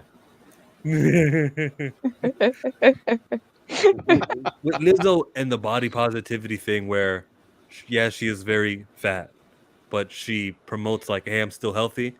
I can't get with that message, okay? But that's got nothing to do with any of this. I can like separate this. This is some dancers who are accusing her of being rotten. I wasn't there. There's no video footage. There's no anything. I don't know. God. I'm gonna go with the just given the fact that like a little bit of empirical stuff. See, I can just apply like the scientific method. Like I can just see what stuff that I've had to see by having this person and whatever they're doing all the time, walking around like I see narcissism, and I can totally see something like this because they're so full of themselves. Because they're just like it's all about spotlight, me. Let me say all this stuff, and I just totally see it. But I find I'm very biased too, so I find the scientific method to be faulty, but that's neither here nor there. Secondly, in this situation, it's going to be hard to believe all women because it's all women on both sides of the situation. So unless there is, video evidence of the accusation. And it all goes to a civil or criminal court, depending on where the jurisdiction is. We're just going to have to wait to see what happens. And I think the outcome is probably going to be, if I was going to make a prediction, a financial settlement. As soon as you said the outcome prediction, I said, yep, settle court. This is kind of to the side, but I'm like, I wish I would have told you to get that Gwen Stefani song, a clip of it when she sings "This Is Bananas." I mean, we missed an opportunity to play the Bananas song. Yeah. I was too busy yesterday morning doing somebody's live stream to prep for the show. So sorry. Good. That's okay. It was quite an illuminating program. I'm glad you dressed for the occasion. Lizzo went won't live past 40 if she doesn't change her mindset. She's obviously not healthy. No, she's the perfect picture of health. Yeah. I can't even pretend to say that seriously. She can dance around, which means she's obviously healthy, just don't look at, her 3 hours after, behind the scenes with 3 boxes of pizza. Don't look at that part. Is it Little Caesars? Hey man, don't discount. Sadly, that's too small. Well, now they do the large pizza. She's got like an IV of like grape soda or something like that. No, some kind of like pure sugar.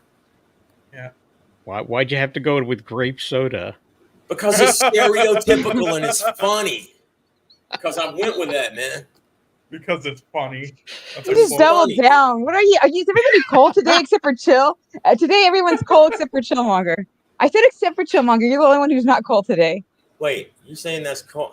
That I'm cold? You just said something Cole would say, and he would double down on that. Look at the degeneracy here on my computer's left. So I guess on yours would be right. Look at the degeneracy to your right, like right there.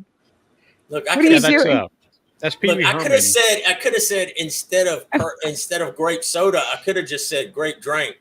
Okay. Yeah. Wow. Diesel. MSK's running. Yeah. MSK's rubbing off on you. Cole's rubbing off on you. Come on now, dog. Come on, man. Look, dude. Nobody's rubbing off on me. I'm. Hold up. Wait a minute. Something ain't right. Finish your thought with all these clips.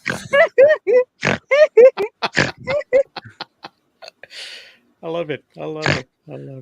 I think, okay, aside from the weight stuff, yeah, I don't like the messaging and how, but yeah, she's got some physicality to it. We were talking wrestling earlier, right? Every now and again, there's like a really large wrestler who, he's not the most agile, but we definitely classify them as athletes, don't we? I do. I think Samoa Joe is a great example of someone who is morbidly obese. however, is still highly active. And yet, through the body mass index, he would be considered more morbidly obese. Yeah, well, I mean, there are some cases, yeah, but they're very rare. But mainly, it's I would say with like sumo wrestlers. And by Hollywood standards and by everybody else's standards, Lizzo is a bigger act than Samoa Joe. Oh my god. The puns, they keep a coming. Oh my goodness! Yes, wrestlers are athletes. You have to Yes, train hard so let me that you tell don't you blow something. yourself Oh, up WZ, you're for gonna the get first 5 you're, minutes. Dude, look at Chipmonger's face. You crossed the It's- line there, WZ. Yeah, you're talking to an actual wrestler here. Look, man, it's sports entertainment. Yeah, look at that. Look at the gun. We're at the gun show now. It's sports entertainment, but them dudes are hardcore, man. I'm telling you, dude. You will get one time, I remember what was funny was Dennis Rodman went and did some WWF stuff back in the day. He was talking about I couldn't get out of bed for 2 weeks. I was bruised and beat up so bad I could not get out of bed for 2 weeks. If you got hardwood floors, jump, throw a yoga mat on it, and then fall flat on your back. On top of the mat several times. You will get an idea of what it's like being in a wrestling ring. Your body needs to build a callus for it. Even when you talk about ring ropes, I remember Randy Orton famously, like 3-4 years ago, returning from an injury. He ran the ropes, and there were stripes on the side of his torso from the ropes because that's how unfamiliar his body was with the ring. So I can see when Dennis Rodman says everything hurts. Of course, you're dropping all the time, landing, getting back up, running, racing, and just injuring yourself for a 10-minute enjoyment. You're going to be beat up. Hulk Hogan's a couple of inches shorter because he had to have so many vertebrae fused together, man. If you go and watch Rocky 3 and you look at him, that's how tall he is. He's a couple inches short. He's had to have so many back surgery from being beat down for decades. Yeah, and WZ, yeah, I mean, it's not the real one, of course, but I mean, if anything, it's even probably like tougher than the, like college wrestling and such. Like it's brutal. I mean, you could actually, like, even though it's scripted and all that, you could actually make like an Olympic thing out of it. You could have it where it's like teams of 2 from each country and they plan out a match, and the person, the team that has like the best chemistry, like the least mistakes during it, and like technique, sort of like figure skating, Yeah, I guess that's what I was thinking about, the ribbon twirling and all those gymnast events where they have subjectivity. Ice skating too. Yeah. Oh yeah. Well, I mean, of course, that's all rigged by judges, especially ice skating throughout the years. Yeah. WC brought up a good point. I don't know. I kind of would say that I agree, but I don't know if you see it was also at the bottom where it says, "Do you think stuntmen are athletes?" I would argue that they are athletes. Yeah. That's Absolutely. John Cam. Did you ever see the show that Jesse had where we had John? I think it's John Cam or John Can. He was stuntman. He was in more recently. He was the stunt coordinator on that movie Nefarious. Him doing stunts goes all the way back to Predator 2. It was so cool. I was like, "You were Predator 2? Tell me." I love Predator 2.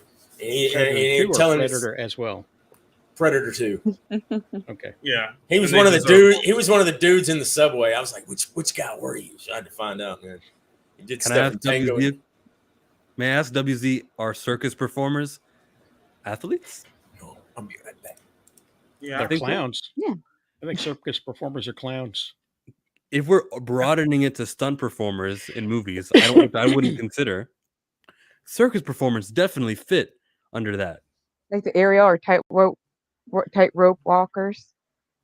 Yeah, I would say they're athletic. Oh yeah, they definitely do Nico for sure. And yeah, what was right, but yeah, I mean, stunt workers definitely deserve more credit, obviously. But I mean, a lot of them though have been a lot of stunt workers have been shifted to directing films now. I know that, and like action films, like especially the guy who did Chris Hemsworth's stunt work did the Extraction films with him. So nice. I will give this to WZ that stunts are not an athletic sport. However, you would be in danger of harming yourself if you were not athletic in going into that profession. So, are they athletes? Yes. Are they performing an athletic sport when they do a stunt? Stunt performers? No. Is wrestling a sport professionally? Probably not. Amateur? Yes. Yeah.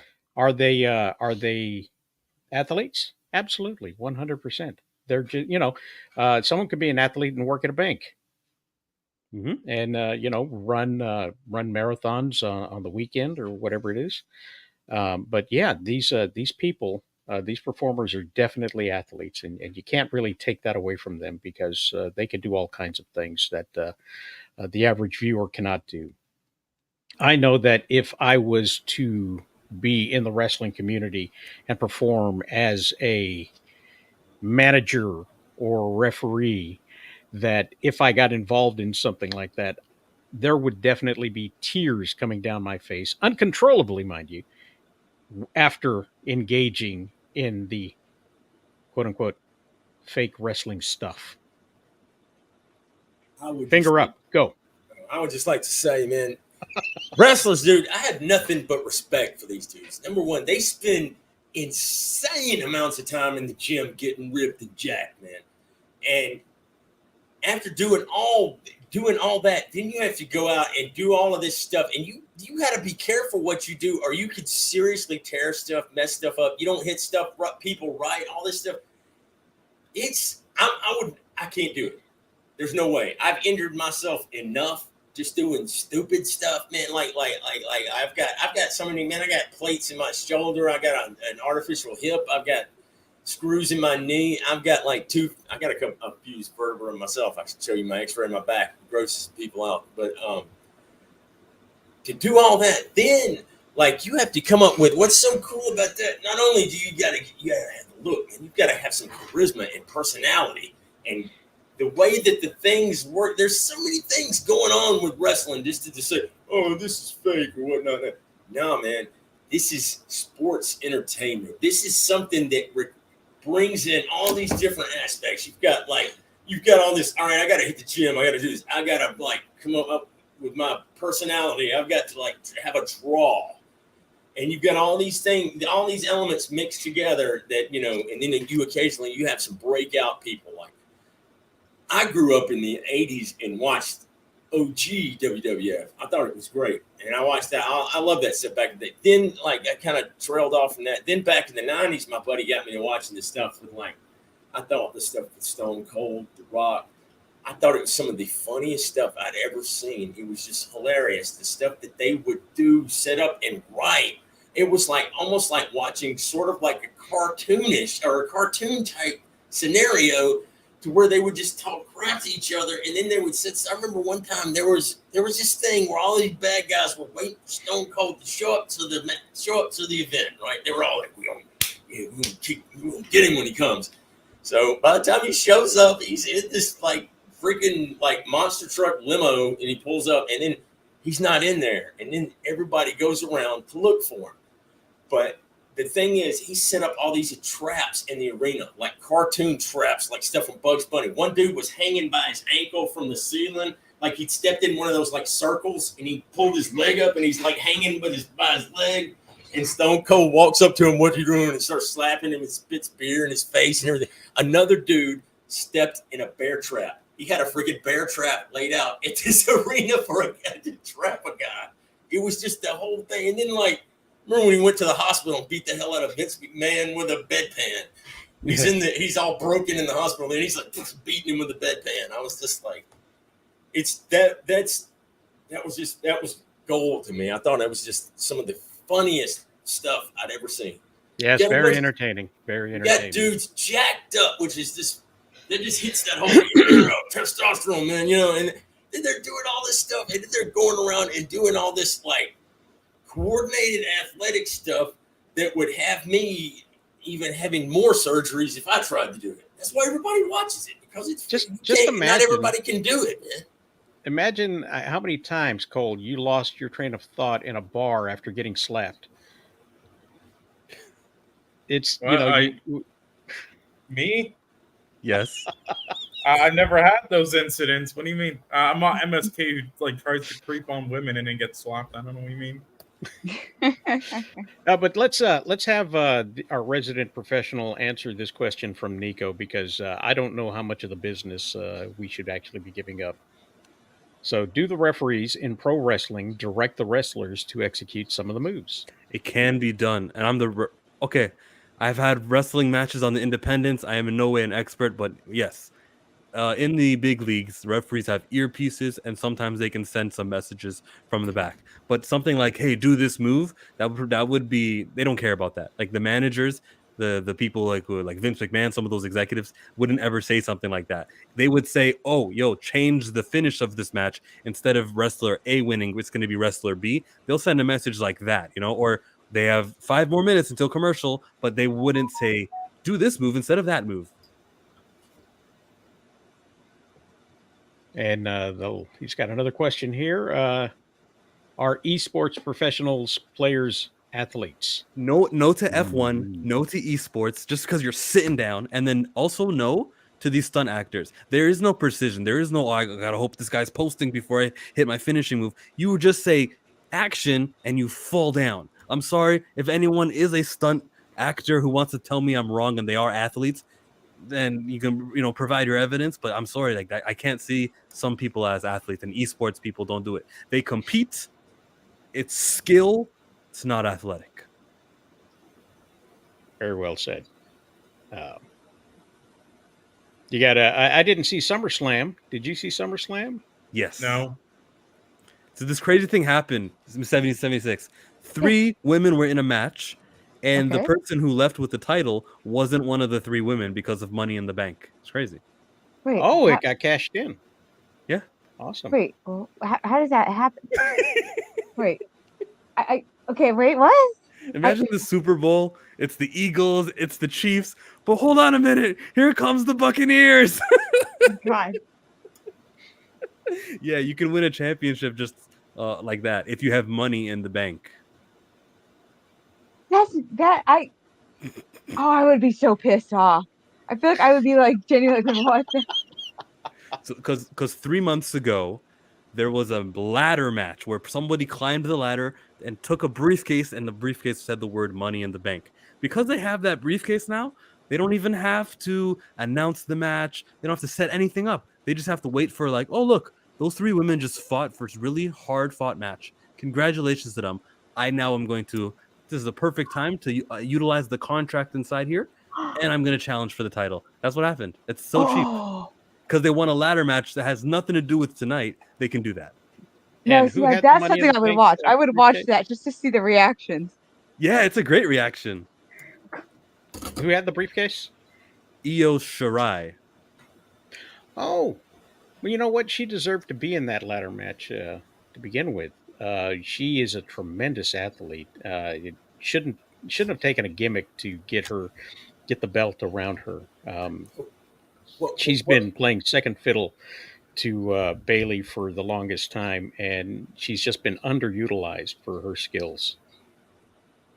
Who has? Io, the one who does the moonsaults from the top. Oh yeah. Her. Yeah, she's definitely been underutilized, and again, I haven't kept track of it recently because I mean, that company has just been garbage, so I don't care anymore. But I mean.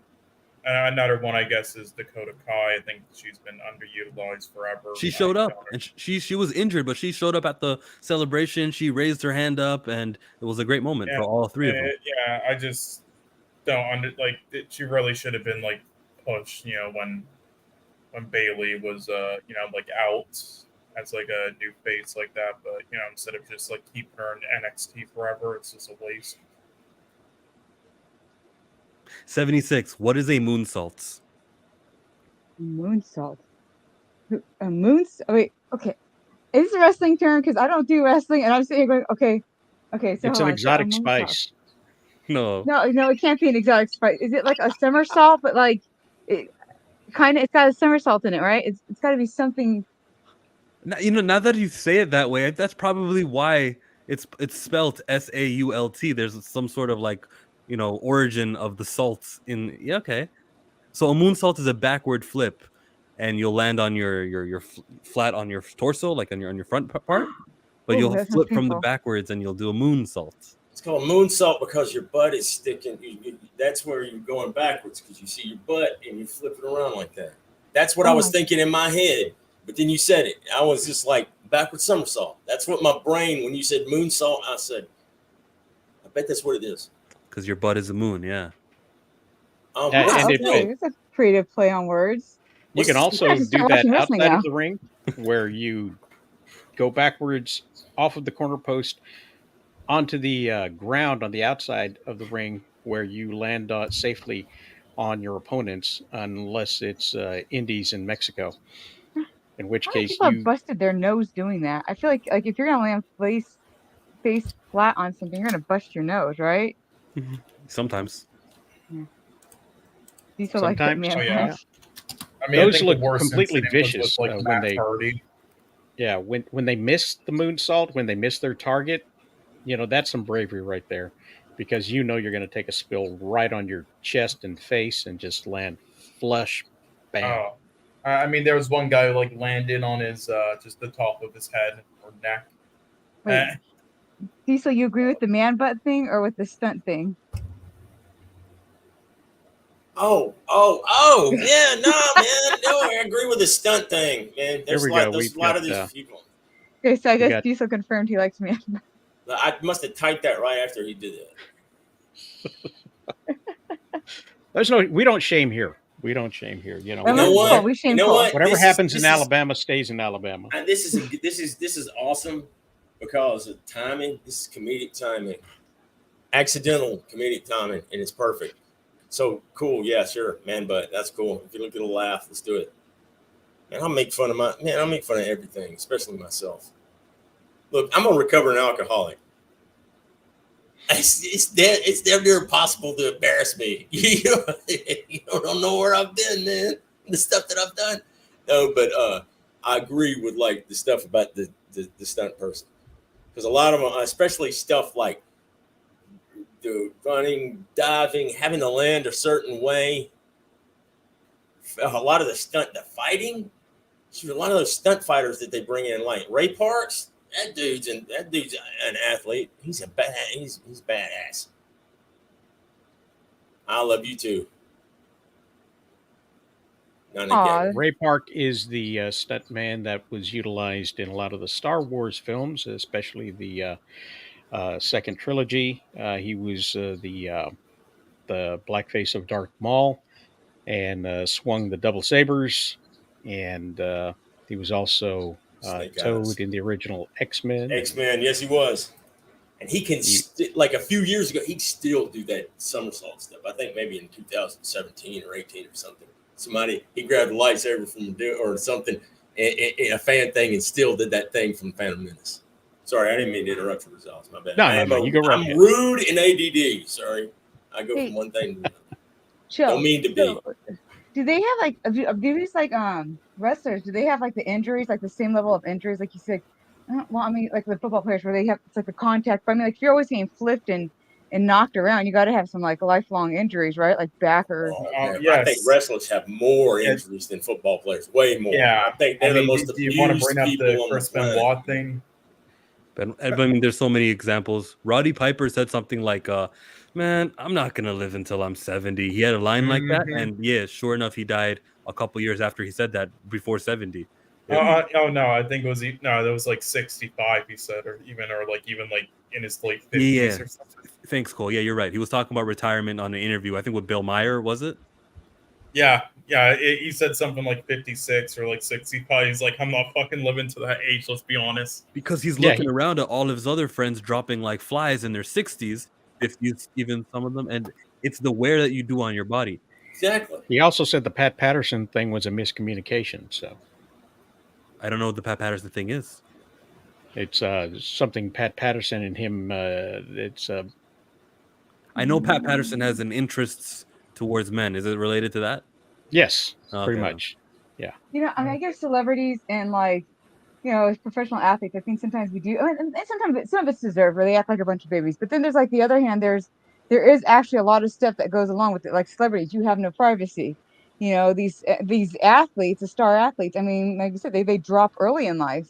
you know, because of all the injuries and The- battering they take. The wrestlers take probably more abuse than I can't think of anybody that takes more abuse than wrestlers. Maybe Not boxers. football. Maybe what? Boxers, maybe, because they take so many knocks to the head. That's true. I know someone who took more abuse, and he was acquitted. Kevin Spacey was acquitted of all 9 charges in England of abusing young men. So, um, if we are to believe the British courts, he is not guilty of anything and can now go back to his regularly scheduled life. Was he in jail this entire time? Oh no. No, no, no. I don't think he spent any time in jail. Can I put on my little conspiracy theory hat? Absolutely. Okay. This guy named Jeffrey, last name begins with the letter E. According to reports, he took himself, and I don't think that happened at all. I think that they staged the little thing to get him out. We all watched Iron Man 2, and we saw Ivan Drago do the same thing. He's perfectly fine, and he's facilitating results like this one right here. I'm taking off the hat. No, but I just got the graphic. Is that what you're doing? Yes. It doesn't take me long to misspell a word. So, yeah, I was making the graphic. So you think this man who we shall call, let's say Jeffrey, is sitting in a trailer park with Elvis and Bigfoot? Yeah. He got a nose surgery just like they did in Prison Break. Remember when they got the brothers some? Yeah, that's what happened. He's just did some surgery, changed the way he looks. That's all good. Mm-hmm. Oh, let me answer that question right there. Are fans going to accept him? No, not really. But Hollywood will accept him because, like, well, of course, look at the degenerates out there. Remember what the night time shows? Remember when there used to be talk shows at night, and they used to have celebrity guests, and they had hosts and things like that. Before the writers went away and revealed that the actual host didn't have any talent, they used to make jokes about O.J. Simpson, who was lawfully and legally acquitted of the charges of murder, and they would look at the camera and every now and then bring up O.J.'s face and say, "You're a bad man. You are a bad, bad man." I see the same sort of thing happening with Kevin Spacey in the near future. But eventually, like some folks who went through the same sort of thing will wind up doing work, and possibly not the kind of work that they would like to do. But they may wind up in A24 films or Angel films or things of that nature. That would be a benefit. What do you mean? A24, on your way up or on your way down. That's it. There's no in between. Yeah. Cole, do you just like wait for like some horrible celebrity scandal to be like, sweet, A24 just got a new actor, got a new actress? Is that what you do? Yeah. What do you mean? Of course. And Dev Patel, you know what? He had his chance. I'm sorry. His window was right there during COVID time, and nothing happened with that. They gave him 3 movies. They gave him 3 Oscar-worthy movies, one after the other, including the Green Knight. He had his shot. They didn't make him anything. He did not stick. He's not Hollywood leading man material. Sorry, he can't be Reed Richards just because he doesn't have the gravitas to work to that. And I saw the Green Mile.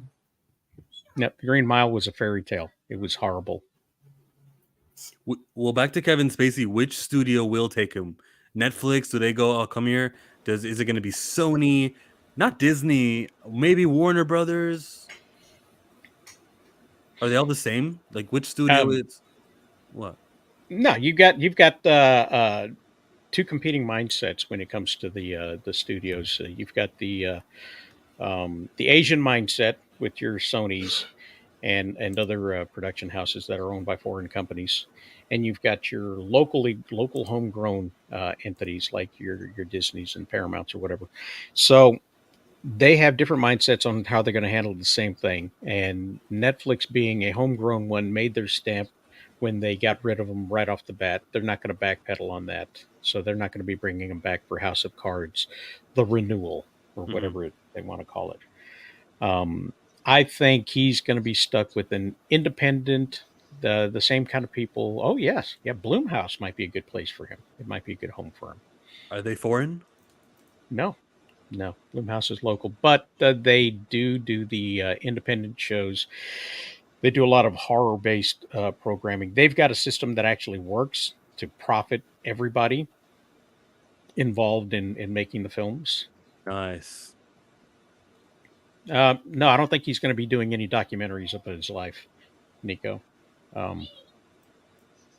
Bloomhouse was founded in 2000. The CEO was named Jason Blum. Cool. It's his house. And they've got this formula set out to where a movie has to be made under X amount because distribution will cost this amount. And with this specific distribution, they know that a minimum income is going to come in. So the cost of production and distribution have to be half of what they expect to make from a general audience coming for a specific genre of film.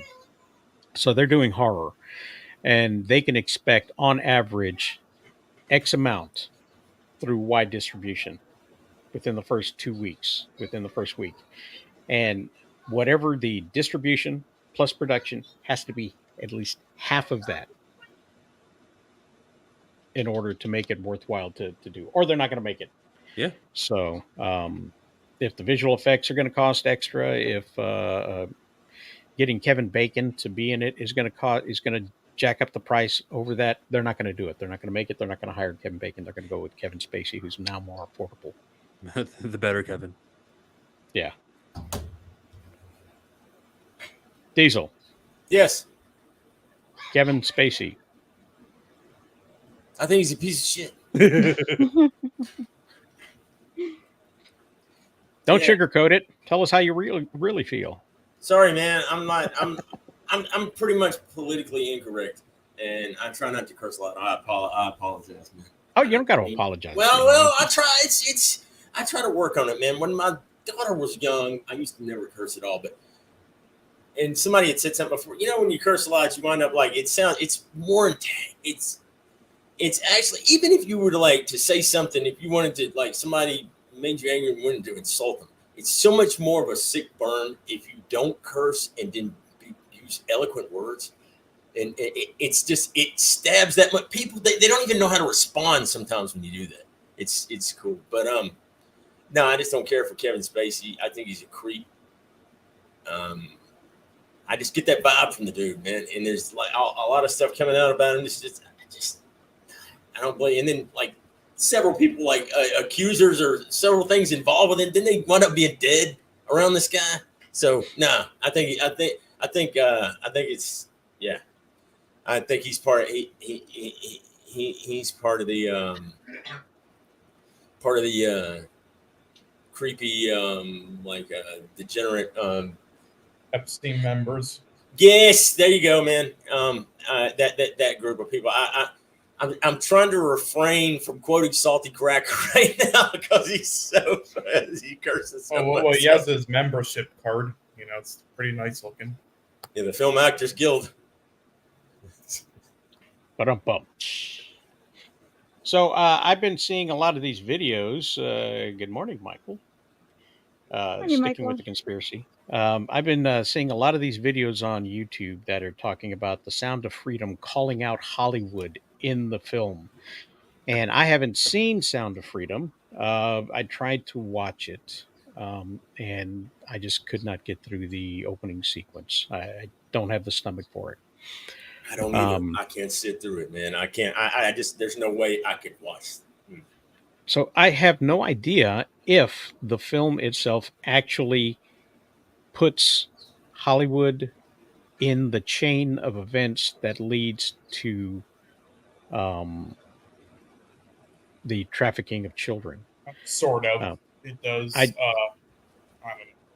because these videos are saying that Oprah was called out, this other person was called out, or this person is having a hard time because of X, and I'm thinking to myself, if unless that's actually spelled out in the film, that's all conjecture. Right. It's all hearsay, it's all Yeah, the it is. conspiracy cabal time, because even the people that review the films on the actual news reporters, local news I've been watching, review the film, will just say that the actor involved in the film is adjacent to QAnon and whatnot. And they say, although those are not in the film, you can't discount the fact that he's involved with that.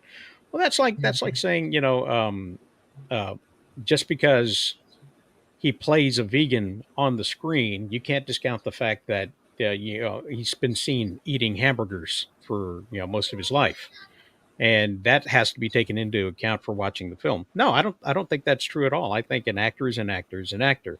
If he's acting in the story is the story, and that's what you need to judge the story on, unless it's Kevin Spacey. uh Jesus. uh Cole, you got anything to say about that, or before we Yeah. get to Diesel, because I know Yeah. he's got something to say. Well, look, yeah, I unfortunately saw that film. Yeah, I can say it touches on certain things, kind of like, or hints at that, but very subtly. It doesn't really like spell it out or anything. I listen. I agree with the message of the film. Obviously, the issue with it is it does it very basic, and it only covers like one small area of it. It focuses on like, and then like depicts that as like being like the only issue involving that stuff, when it's like just one small part of like the bigger picture. So, and I think it just does a poor job at that. And then a lot of people are just praising it and sucking it off because of the message. And it's like, okay, yes, I agree, that trafficking stuff's bad, okay, but we're judging a film at the end of the day. And yeah, the film was a mess. It was just sloppy as hell, not good. But the message, does it make the film good? You're judging the film too. And also, was that other stuff, I guess, where there were theaters that had like post-credit scenes of them saying like, go on your phone and buy shitloads of tickets, sell out the theaters, or else you're just as bad as them. And then that guy who was a part of the film, getting arrested for that shit. So yeah, and whatever, just a bad film that people on Facebook and everything are praising, and then making up conspiracies that aren't true. Like, oh, they're trying to block us from seeing it. For They pull the fire alarm. Yeah. I've Well, it heard was that. you pulled the fire alarm, didn't you? And then you're sitting to throw the scent off. He's quiet. He did it. Okay, there you go. Conspiracy confirmed. Cole pulled the fire alarm in the theater. Oh yeah. And I also was the one who put the real bullet on the set of The Crow. Cole. Cole. Diesel. Yeah, all you have to do, just look at this from a macro. Just take a step back and just look at everything around it. Why did all these people come out immediately? Most of these like entertainment media, mainstream media things start immediately start trashing this film, calling it QAnon conspiracy, all of this stuff. It's about child trafficking and stopping child trafficking. What's wrong with that? Why aren't you getting behind? Hey, you know what? Child trafficking is really effed up. Let's stop this. Everybody that comes out and is against this film, that tells you everything you need to know about these degenerate pieces of trash. It's everything, because they're not coming out saying, hey, you know what? This is a great message about that. We need to stop human trafficking. No, they're going out of their way to try to discount and discredit it. What does that tell you? All you got to do is use some simple logic and tell you exactly what you need to know about that, man. That's exactly how I see the scumbags in Hollywood. Most of Hollywood has been run by Satan for like forever. So that's pretty much that's an evil, twisted place, man. For a lot of some of the most sick, degenerate stuff that's ever has happened there. Sorry, man. When you're trying to, you can't sit there and we can't agree on child trafficking being a bad thing. We can't agree on anything. You are the enemy. Get the F out of my face. You're the enemy. You are the enemy of decent human beings. When there's a coordinated campaign like there was against Sound of Freedom. Yep. Okay, and the reasons you're using are outside of the film. Let's watch what happens with The Flash, because let's bring up Ezra Miller this time and not Ezra Bridger. When I see the absence of harsh media coverage and versus the not, thanks to us living in 2023, where there's YouTubers like Rosales Comics and Twitter, and there's all these voices that are independent to call it out, we can offset what used to be, which was when establishment wanted you not to see a film, they'll make sure you don't see a film. QAnon is the reason why you should not check out Sound of Freedom. Now, because there's so many voices that are much more trusted than these legacy media types, when they say, hey, check it out, NBC doesn't want you to watch this, boom, we all show up at the movie theaters to support it, and it's making more money than Indiana Jones. What? Like that? Huh? It's making more money. No, I mean, the opening weekend for Indiana Jones made more. But like since then, it's been outgrossing Indiana Jones. Yeah, and it's a glorious thing. What if, since it's conspiracy time, what if all of this negative marketing is viral marketing to make the film a success? Don't go see this. Don't go see this, which is playing right here in this theater 7 times on 2 screens. Don't go get your tickets today at this website because it's all related to something bad, and we will all know that you're a Trump voter if you do.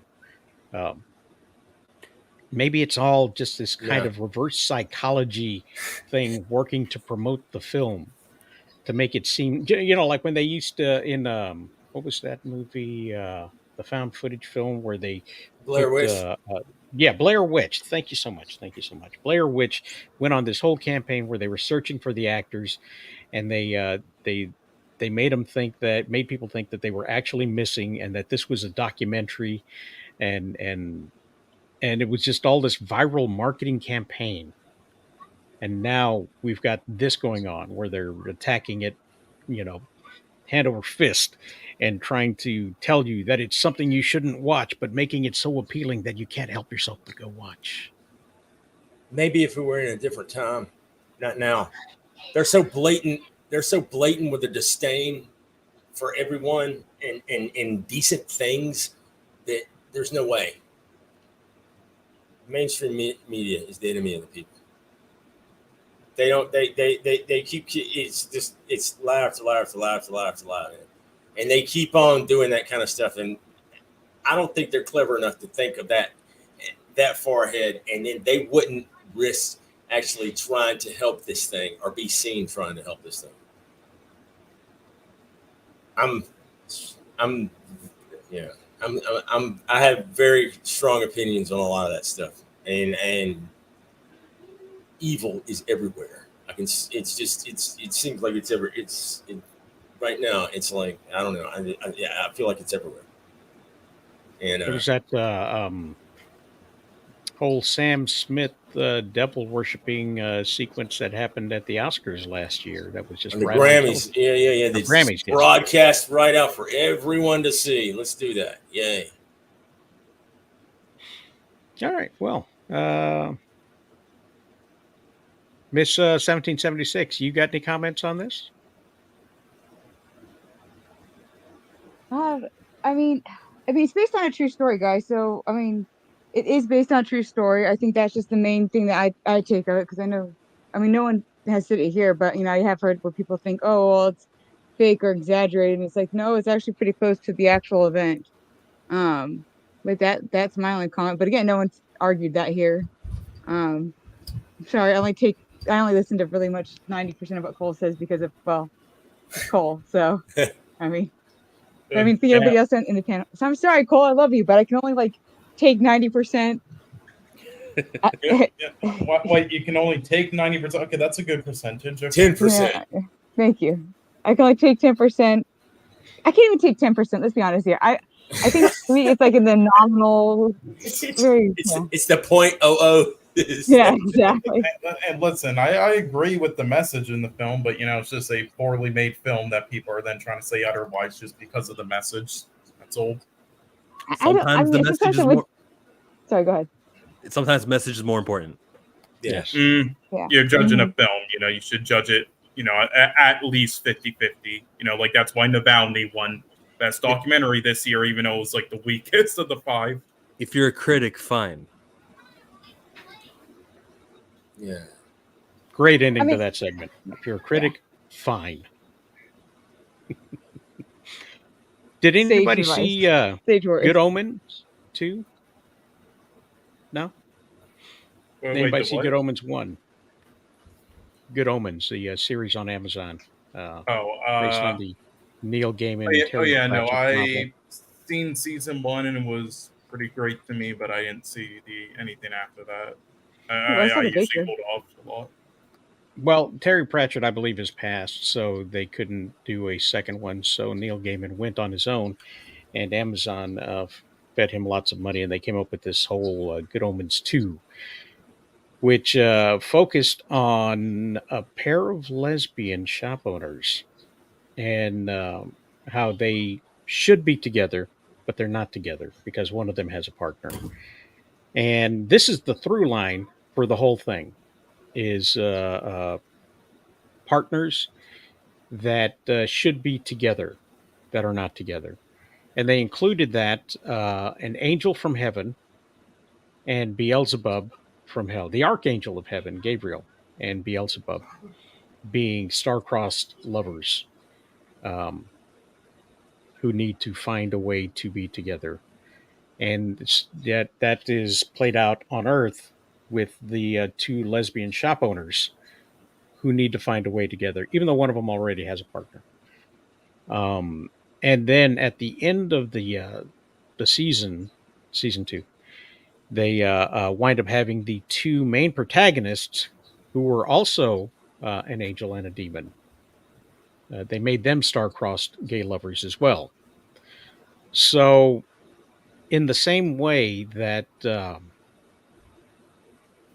Sound of Freedom could be considered a message-based passion film, and these passion plays have been on through the Christian films for who knows how long, and they just kind of drip with the message more than being entertaining and everything else. This particular season of Good Omens was dripping with the message of lesbian relationships, gay relationships, same-sex relationships are the things that everyone should aspire to be. That was the passion play message that was just caked on over this this fantasy work of fiction. I mean, did you like it? No. Okay. No, because it wasn't as. Did you like it though? Did you like the movie? The first season was absolutely fantastic. I read the book. I loved the book. I loved their interpretation of the book. It dealt with the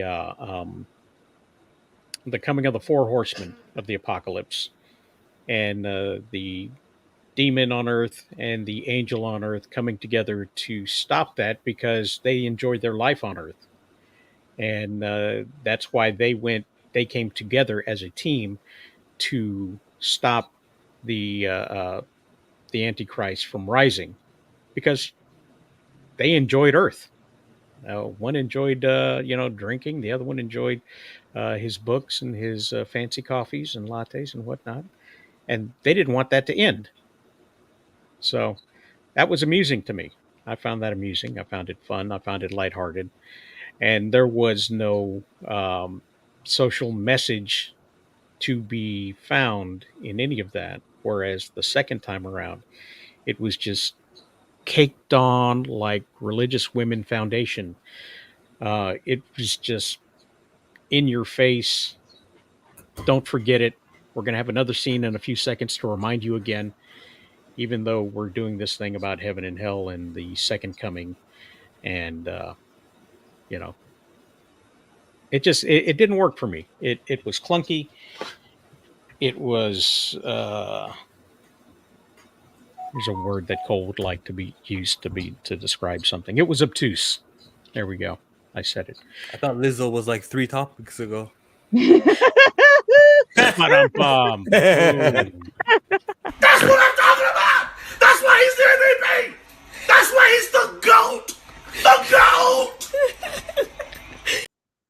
GOAT. Very well done. Very well done. But if nobody saw it, we can move on. Did anybody see The Baker? Because I feel like I've seen like movies for months, and the movies that no one else has seen, and I'm like, come on, guys, I never go to the movies. No, I saw The Baker. It was one with Ron Perlman or whatever. Did you like it, or are you going to complain about it? There were aspects I liked to it, and then there were other aspects that felt like a fake movie. Honestly. Okay. Did anybody else see The Baker, or is Cole the only one I can discuss it with? I thought it was missing the butcher and the candlestick maker. I've never even heard Hey, the Baker was the butcher. The Baker was the butcher. I have heard of it because you told me about it. Yeah, well, listen. At least we know the origin story of the cupcake van EDP was wanting to go to.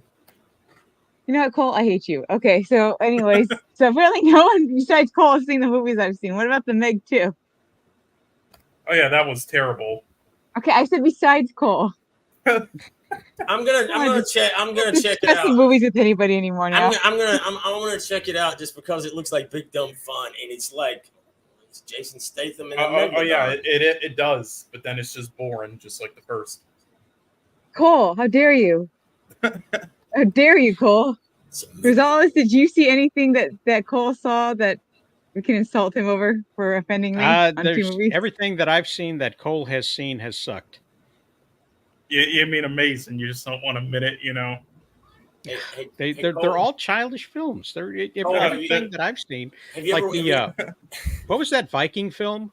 That The Northman, yes, and that film was so amazing. It changed your life, didn't it? It was completely unpalatable. It was a simple, simplistic, just like the Green Giant or the Green Giant, the Green Knight. It's a very simplistic story that takes way too. It could have been done in a half hour.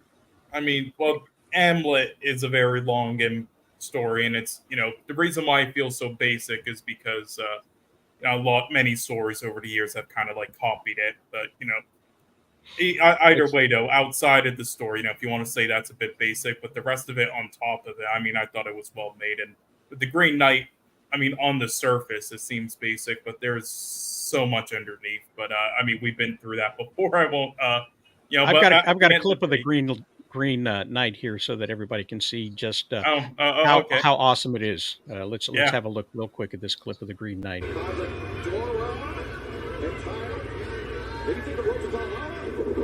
Wow. Yeah, that was in the climax of the film. Great the execution, well done. The talent involved, amazing. Yeah, and Dev Patel was amazing. Bruce, he should be Reed Richards. Yeah, I got a clip of Dev Patel specifically. Hang on. The little man comes out with a big shot, and he's back him up now into the ropes. And these guys are just going big left, big right. Smidge in control. I'm the champ for a reason. See, man, without Snow White, this is what you got to relegate midgets to, man. They got to freaking do like bowling or like or boxing or something like that, man. Peter Dinklage, you douchebag. I want to see Peter Dinklage, fight the guy. We can't just blame Peter Dinklage. Peter's the guy who gave his opinion on something. It is every studio or Disney studio for listening and being like, you know what, we gotta be progressive. That's true. That's true. You right. Yeah. I give too much. I gotta give credit where credit is due. He just said something virtue signaling ridiculous. He didn't put a gun to anybody's mouth. Yeah. I mean head. I mean what? You know what I mean. Or the behind a camera, while filming a film, Cole. Yeah. Cole. Yeah, Cool. I mean, I agree though. Yeah, he didn't, but I mean, he still said something stupid in my opinion. But yeah, I Fine, mean, he it said is his something final stupid. say, Okay.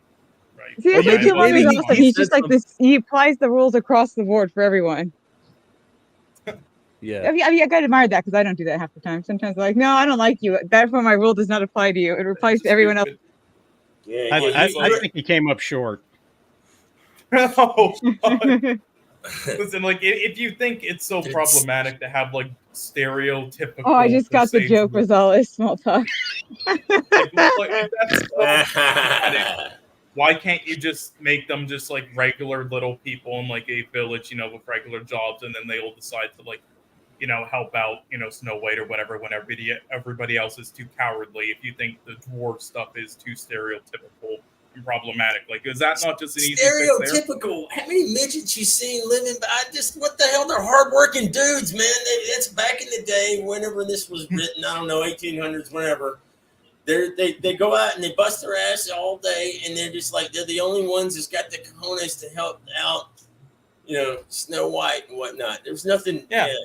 But I was saying if you because really this think cultural so, Marxism wants to divide everybody of by course. race and everything, man. They want to divide everybody I'm just by saying, color, if you really class, think and so, though, Diesel, if they really think so, just make them have regular jobs instead of like the mining stuff and everything. That's it.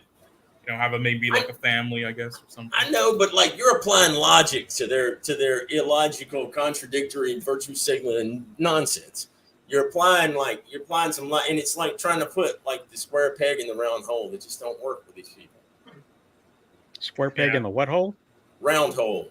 Okay, I thought I heard brown. You remember the days? Get your your punny mind out of the gutter. I remember the days when everybody got all up in arms about dwarf tossing, and you could go to a bar, you pay some money, and you compete tossing dwarves to see how far you could throw them. And they would have a harness on them with handles on the back, and you just haul off and you just flung them. And the dwarves who participated in that were paid very, very well. And the best part about it was nobody had to reset them; they would just come back on their own. And they were so I still got upset. it. Wait, Chill will have to explain the joke for me because I don't get it. They were so upset because they banned it in several states, and the whole practice just went out of work. And they didn't have any money. They were making money. They were making really good money. Yeah, man. Being tossed in these bars. But that is dehumanizing. Chill, tell me the joke. I don't get it. So it's just you like have to reset them. It's like they're an efficient tool that it will return on its own without having to, how like animals you gotta bait it. I thought it was like a machines. wrestling. I thought it was like a wrestling term. No, but that. I mean, yeah, it's dehumanizing, but so is stripping at the same time. Exactly, also, that's right? what I was about to say. So is being a prostitute, man. If you want to do it, like do it. Yeah. And we've established on this show we like strippers, right? Is that supposed to be like the consensus? It keeps going back. It's the callback. It's the results on it. It's a callback. It's the revolving theme. Yeah, and they Strippers and midgets? stripping is legal in Vegas, but not tossing dwarves. So. This just reminds me of Wolf of Wall Street. Yeah, it could be right now. explicit in Vegas. God, never saw it.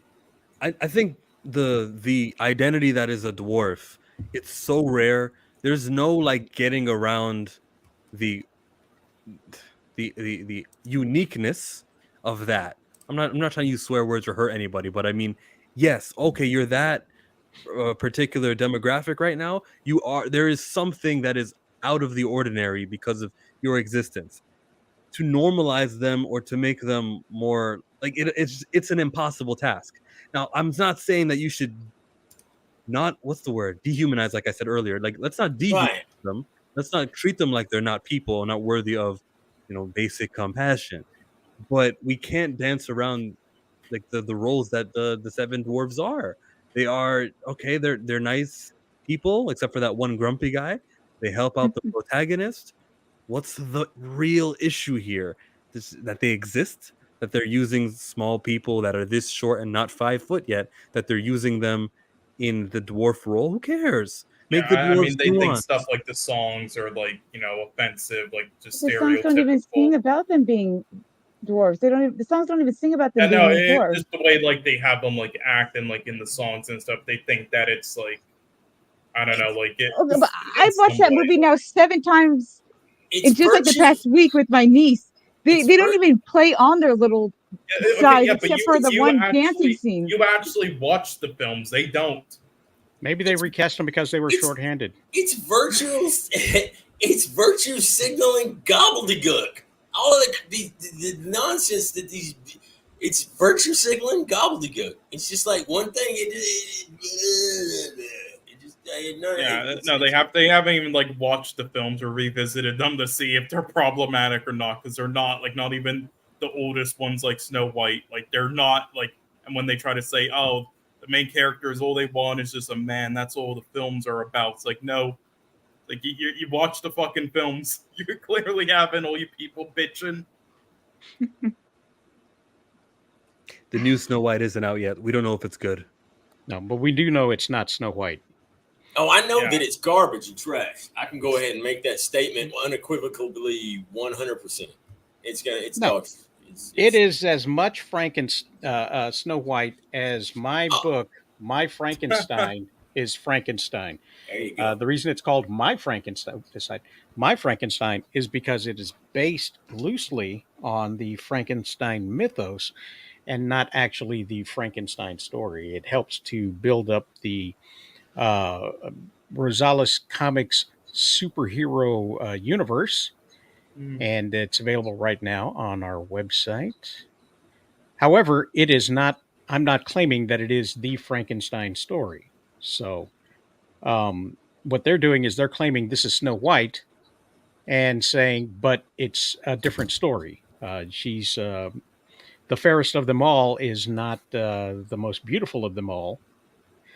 Spoiler alert. It is the most fair and balanced leader that she can be. That is who Snow White is trying to be. The fairest of them all, the fairest leader. However, in that context, the queen, the evil queen, is the leader. And if Snow White is encouraged by her father to be the fairest leader of them all, they are actively conspiring to dethrone the queen, which means that the queen herself is now acting in self-defense to get rid of Snow White, who is now the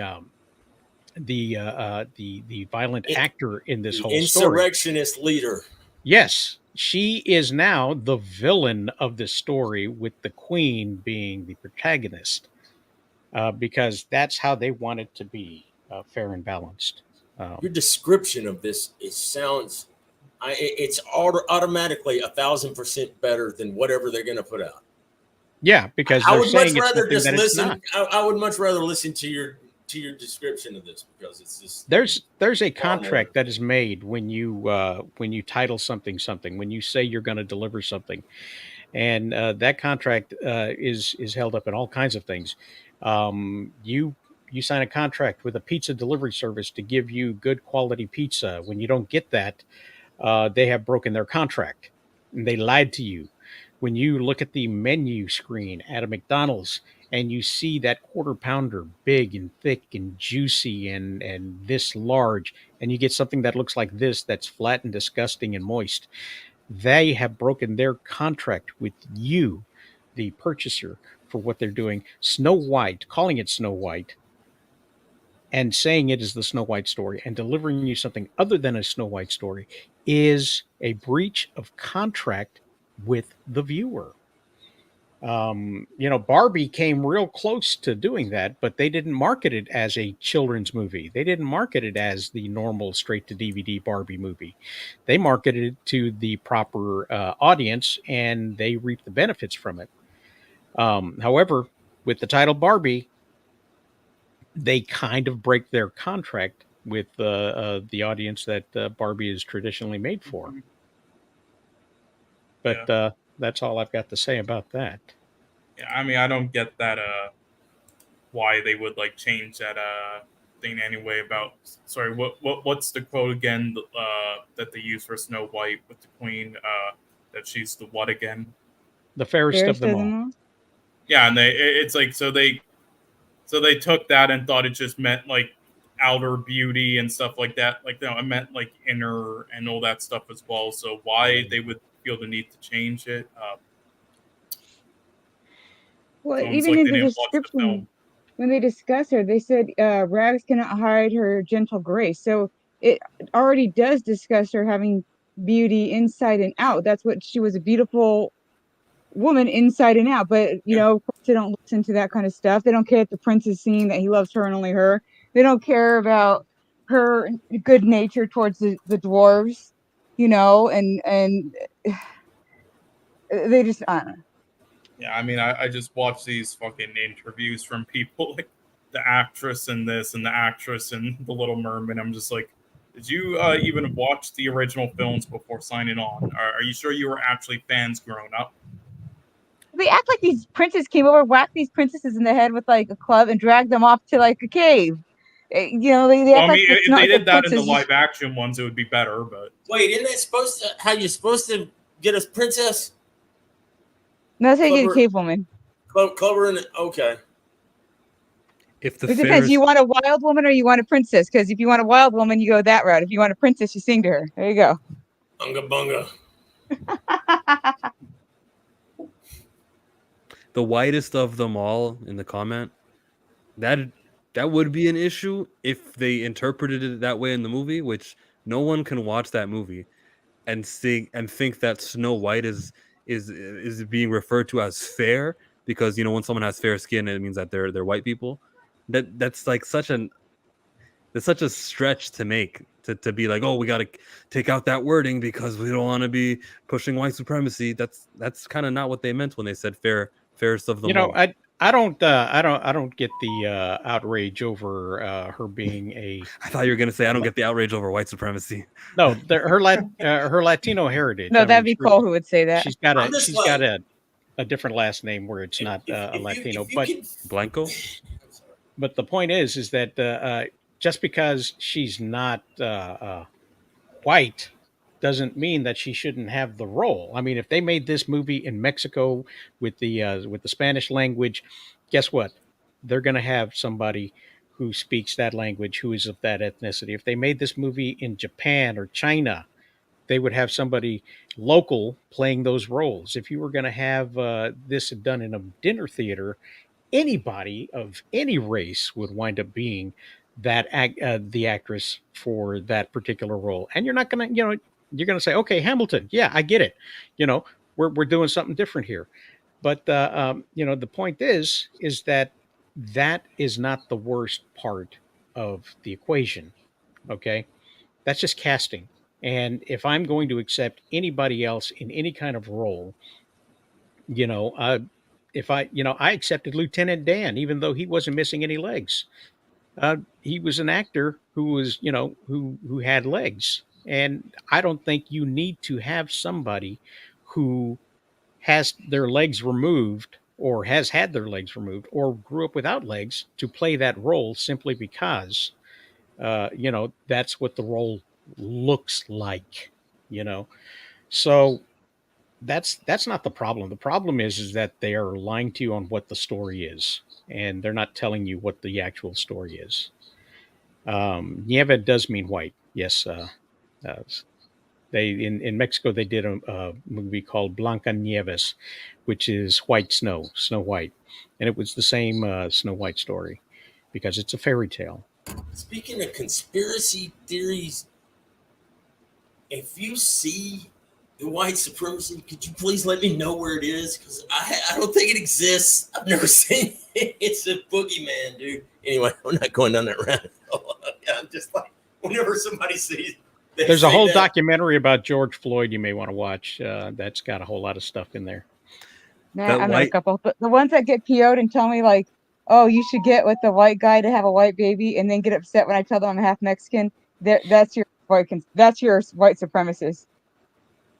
That's like my favorite. You ever seen them get upset? They get so upset when I'm like, I'm half Mexican. Sorry, guys. And then they get like, they like have this like mental breakdown. Like you're mixed, you're disgusted, you're like torn. Like, okay. Who gets mad about that? Oh, white supremacists. There are a couple of them. They get like all bent out of shape when I say I'm half Mexican. They like freak out about it. I'm an Alabama dude, and I don't know where this stuff is. Everybody calls this state racist. Oh God, Cole muted his mic. He's gonna say something. Wait, what do you mean? No, I was just listening. That's all. No, I don't trust. Hey, That's anybody that pretty has a funny just to problem hear. with anybody that has a problem with Hispanic women or whatever, out of their mind, or his like, I don't know. I just don't. Yes. Let me tell you something, or any type of people. Let me tell you how you can break down everybody. Every single person on the planet can be broke down into one of two categories: either cool or you're an asshole. Doesn't care. I don't see skin color. I see you cool or you're an asshole. See, Cole, I'm That's not all. insulting you. I'm That's just telling you which category you're in when I call you an a-hole. See? That's not an insult, Cole. We're back to the scientific Jesus method and the problem with the scientific method, okay? You haven't seen it, therefore it doesn't exist. WZ says you haven't seen it, but it doesn't mean it doesn't exist. Yeah. If you were to say that it is 100% true that all crows are black because every time everybody observes a crow, it is black. That means, without a doubt, through the scientific method, through process of elimination, through witness testimony, through all of these other things, that it is impossible for a crow to be black. But that's Black? not true. Crows. It is impossible for them to be anything other than black. Yeah. But that's not true because we know about it, albinism. Yeah. Albinism has affected every single life and species in this entire planet. Oh, those are cool. And- The albino crows. Can Yeah. I share screen? There's probably one out there somewhere. I've never seen it, but that doesn't Yeah, mean hold it on, doesn't let me, exist. I'm not saying that it doesn't exist, but not to the extent that they're sitting here saying that it's this giant threat, like you can't walk outside without tripping all No, but what you over said them. is just, you show it That's to not. you. I'm sorry. And That's I not what think I so. meant. That's not what I that's can't not what show I meant. you. I get Rosales, aggravated. can you share my screen real quick? I found a- cannot show you a white crow, but I can Well, tell can- you that I it's show. possible. I have it right here. Can you present my screen? Oh, nice. No, You can't present my screen? I can't. It's already up. Oh, it is? Because I can't see. Albino crow. Yeah, But I You're get such a aggravated. right winger. Look at one of your tabs. It says "Crazy Democrat." I'm like, okay. I didn't click on that. I don't even know how that got up here. Oh, okay. No. To be fair, it's because I'm gonna do a stream with the biotrans people, and I had to get her YouTube link, and I did not. I did not make this video. Look at these are my things. Why are you? This Why are Ryan you looks afraid? Gosling. AI generated.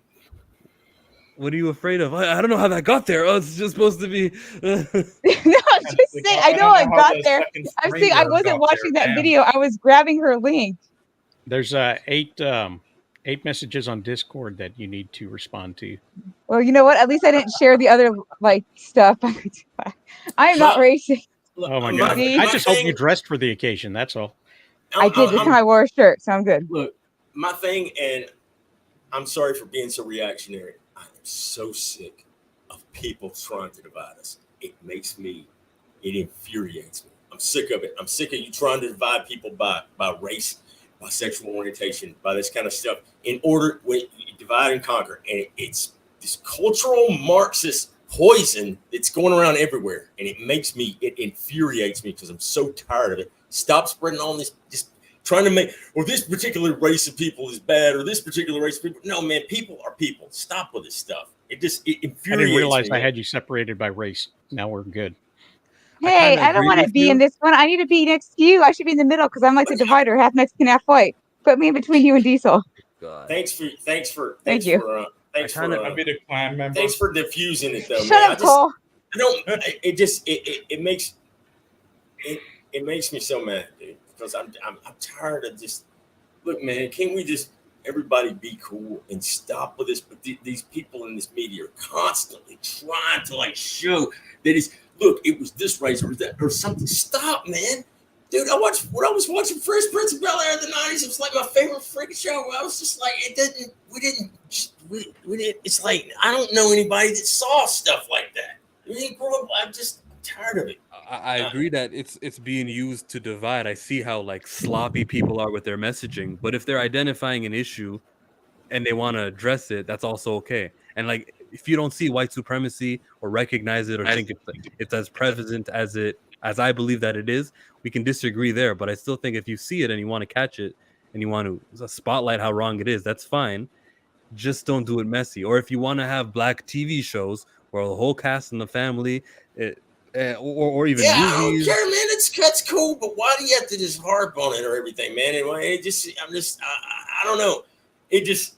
Yeah, I get what you're saying. Diesel. It's not like the country's not rampant with it, but we just have to acknowledge that there is some of it, though. I mean, but there's like there are supremacists in every race. Every race you're gonna have. They're going to be Hispanic supremacists. There's going to be black supremacists. There's white supremacists. You got to stop pretending like this. That's like the third time you brought it up. Like being a Latina is a little bit different. It just means that the language you speak is a different language. It's like it's not a skin tone. The people from Spain who came over to colonize, their skin tone wasn't too far off from the English. I was going to say brown because brown capitalized. There's like so many people who fall under the category of brown. I was going to say brown, and also I can't say that because then people are going to look at you and me and go, "Oh, you're half Mexican and you're like white, like whiter than like a freaking sheet of paper." Which I acknowledge. Like my sister says, you're pigmentally challenged here.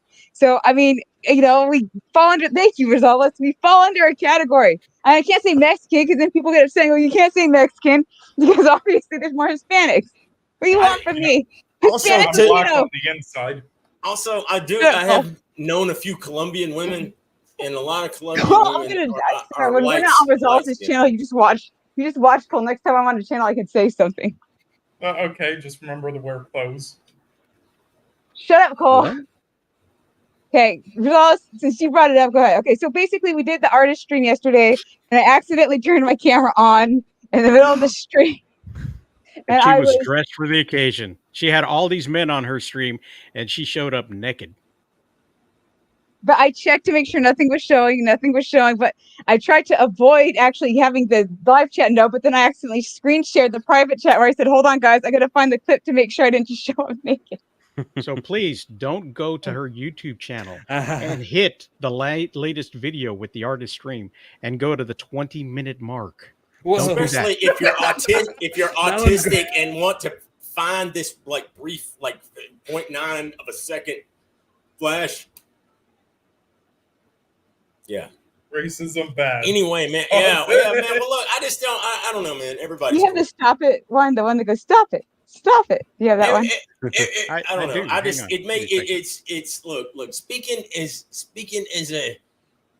an uber white Scottish descendant. Please, I don't have any time for any gossip now. Eh? Yes. Look at you. That kid. Where do you find all these clips? This is nuts, man. You've got like a freaking cadre of like this. Oh, everybody liked your conspiracy one. I did the intro to it. I did 16 minutes in, but I did the intro, and everybody liked it. It's your intro. It's not mine.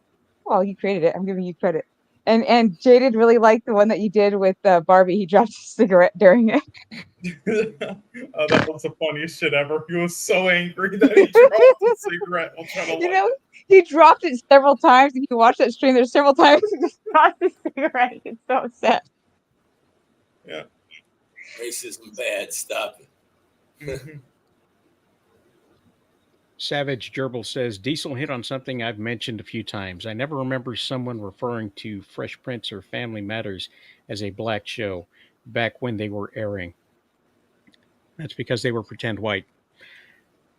It wasn't a secret that the way that they looked was rare to see on your television when you contrast. All I know is it was funny. It was Will Smith making fun of everybody. The entire show was hilarious, man. All he did was go around and make. That's why the one woman that played his mom had to fire her because she was such a big. He just come in and make fun of it, like old school Will Smith in the 90s. Was hilarious, dude. That was based on a true story, by the way. I don't know if you knew that or not. Oh, I didn't know that. Yeah, what happened? Yeah, it was, one of the showrunners based the whole thing on the one song, Parents Just Don't Understand, and his own experience moving to Bel Air. So when he was a child. So cool. that whole thing of the Fresh Prince of Bel Air is based on the true story. Now, I can't say the accuracy of each episode and what happened in it, but the premise was based. Vince. You're a robot in a little bit and cutting out. That's because I got a new thing over here. Yeah. I think everybody should have like grown up watching. Let me tell you what I watched, man. It was great because like I watched you watch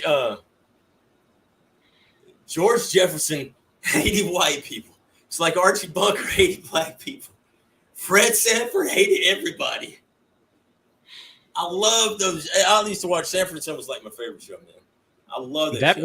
That was subversive leftist entertainment to make fun of conservatives. Well, it was great because everybody made fun of everybody. It was funny. Sanford and Son was so good. That was just I'm just like all these weak people now would like lose their minds watching that show. So it was everybody just chill. Racism bad. Stop it. Stop trying to fun people. Everybody's cool. Tired of stuff. Hey, this is our guy. I had a feeling. So chill. Next time I have to say Hispanics and Latinos because I can't just do a blanket with either one because I know like some leave out the other. I think it's irrelevant in the conversation of colors and the complexions because when we think about let's use for example somebody like what's his name, Anthony Ramos, who's in Transformers right now. Anthony Ramos, yes. So if I'm foreign and I'm watching from a Chinese market, we know historically any movie with the lead, like the Black Panther movie, didn't do as well as the Captain Marvel movie did over there. I have a hunch why it didn't do well. Okay. Then they see the Transformers movie and they see Anthony Ramos. Does it matter that he's fluent in Spanish? Does it matter like his appearance is that of the standard white guy that you may see? His complexion is very light. It's not the same visible identity as what you would say from a guy who was descendants of the West African slave trade. It's just a different brown supremacy. That just sounds weird.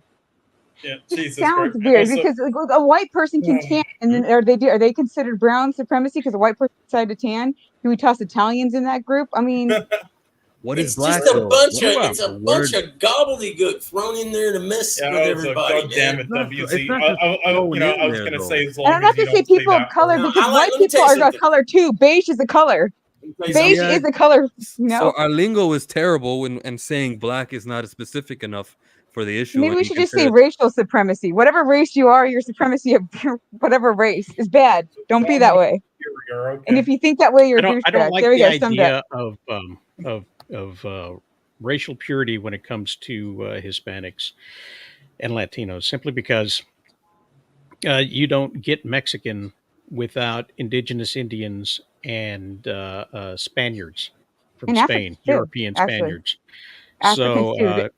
People don't realize, but actually the Spaniards, the conquistadors, they did bring over African slaves. So that's why you'll see, and it took them, I think, until 2015 to finally be acknowledged on the population consensus. And I think it's like Afro Latino or something. It's like Afro something.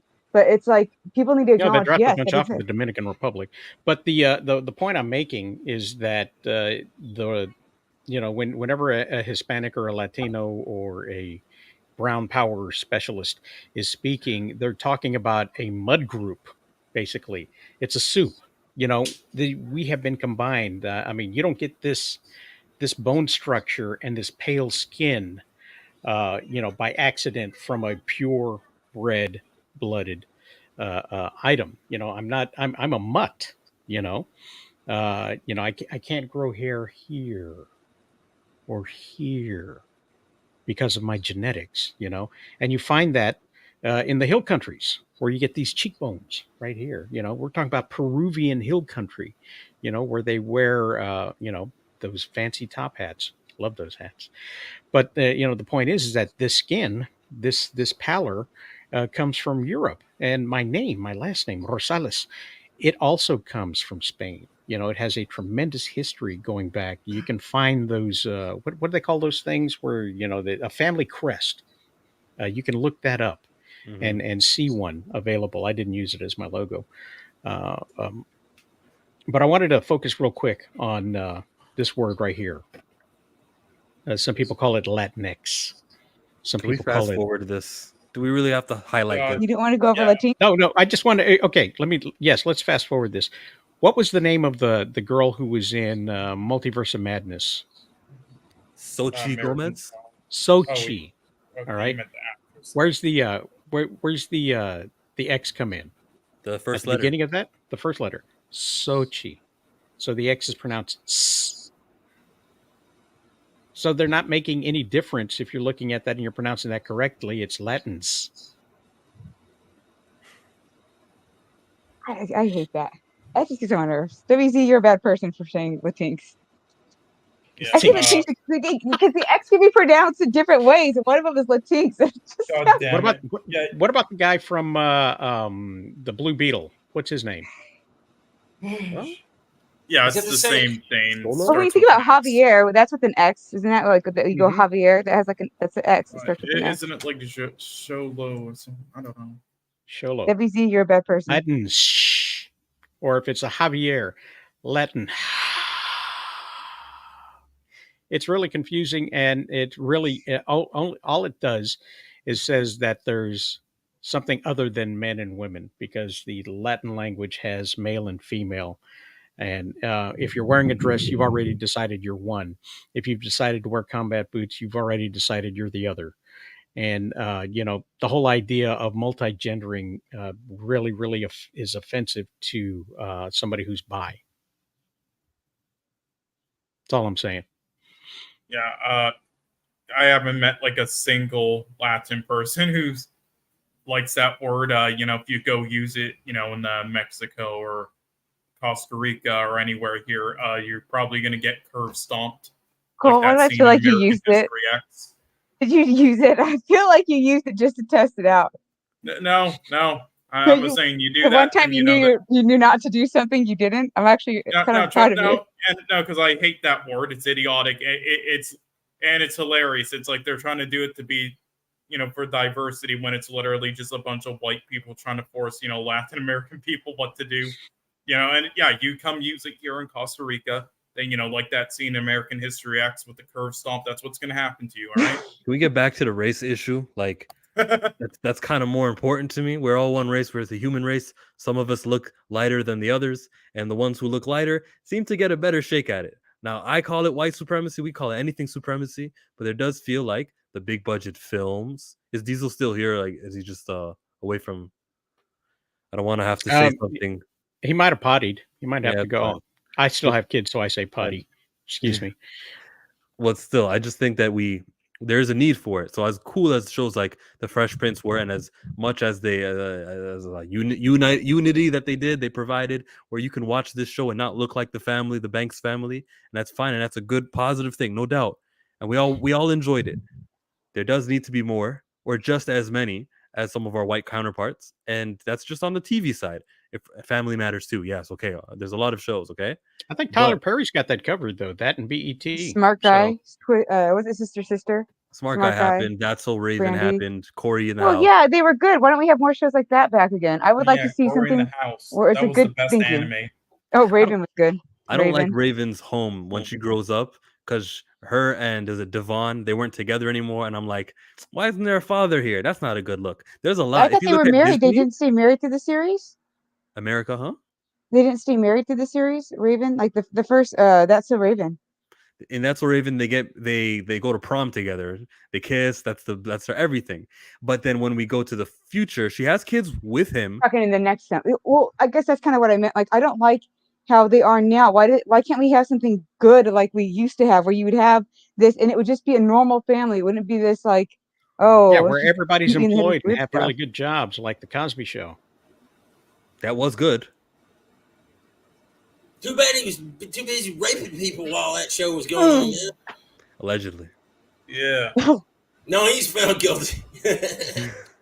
Yeah, I mean, what wasn't the guy who played that Corey character like convicted of some Kevin Spacey type stuff? Regardless, these are needed. They're important to offset a standard that you may be providing. You may be unintentionally or not, but if you consistently cast the Keanu Reeves of the world and the Brad Pitts and the Tom Hollands and and you're no longer putting these lead roles to the Will Smiths of the world and the Jamie Foxxes and the Rocks. If they stop going to them, and we look around, and every summer blockbuster, we're like, huh, they're doing Indiana Jones.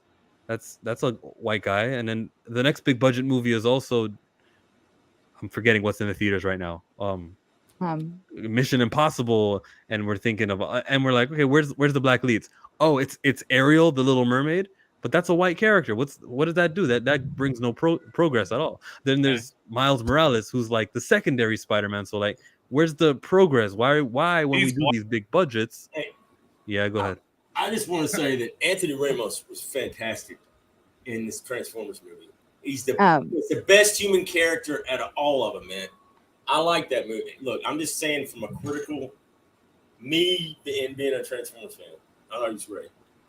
And from a I don't know how perspective, that contributes to anything, but that's just my, it doesn't contribute to my point. My point is just that with the way that Anthony Ramos looks in his complexion qualifies him under that light-skinned, I'm not going to say white, but the complexion is closer to light red than it is to dark orange. And that guy he didn't move anything forward in the needle for me, but they get points, diversity points, because he's quote Latino. I just don't care. I don't weigh it the same. Okay, well, I didn't know where it was going. I was just going to say, I thought it was cool in the movie.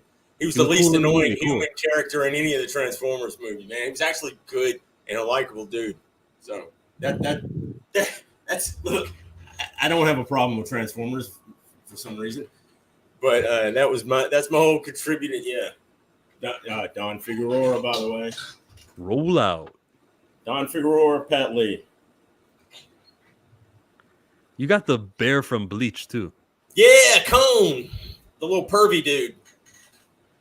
He's like my favorite. He's like Bleach is like my favorite manga, and Cone is one of my favorite characters because he's like he just trips out because they had this thing and then they stuck it in this stuffed animal, and he's always like trying to look up dresses and trying to get girls to pick him up and stuff. It's just funny to me. It's hilarious, man.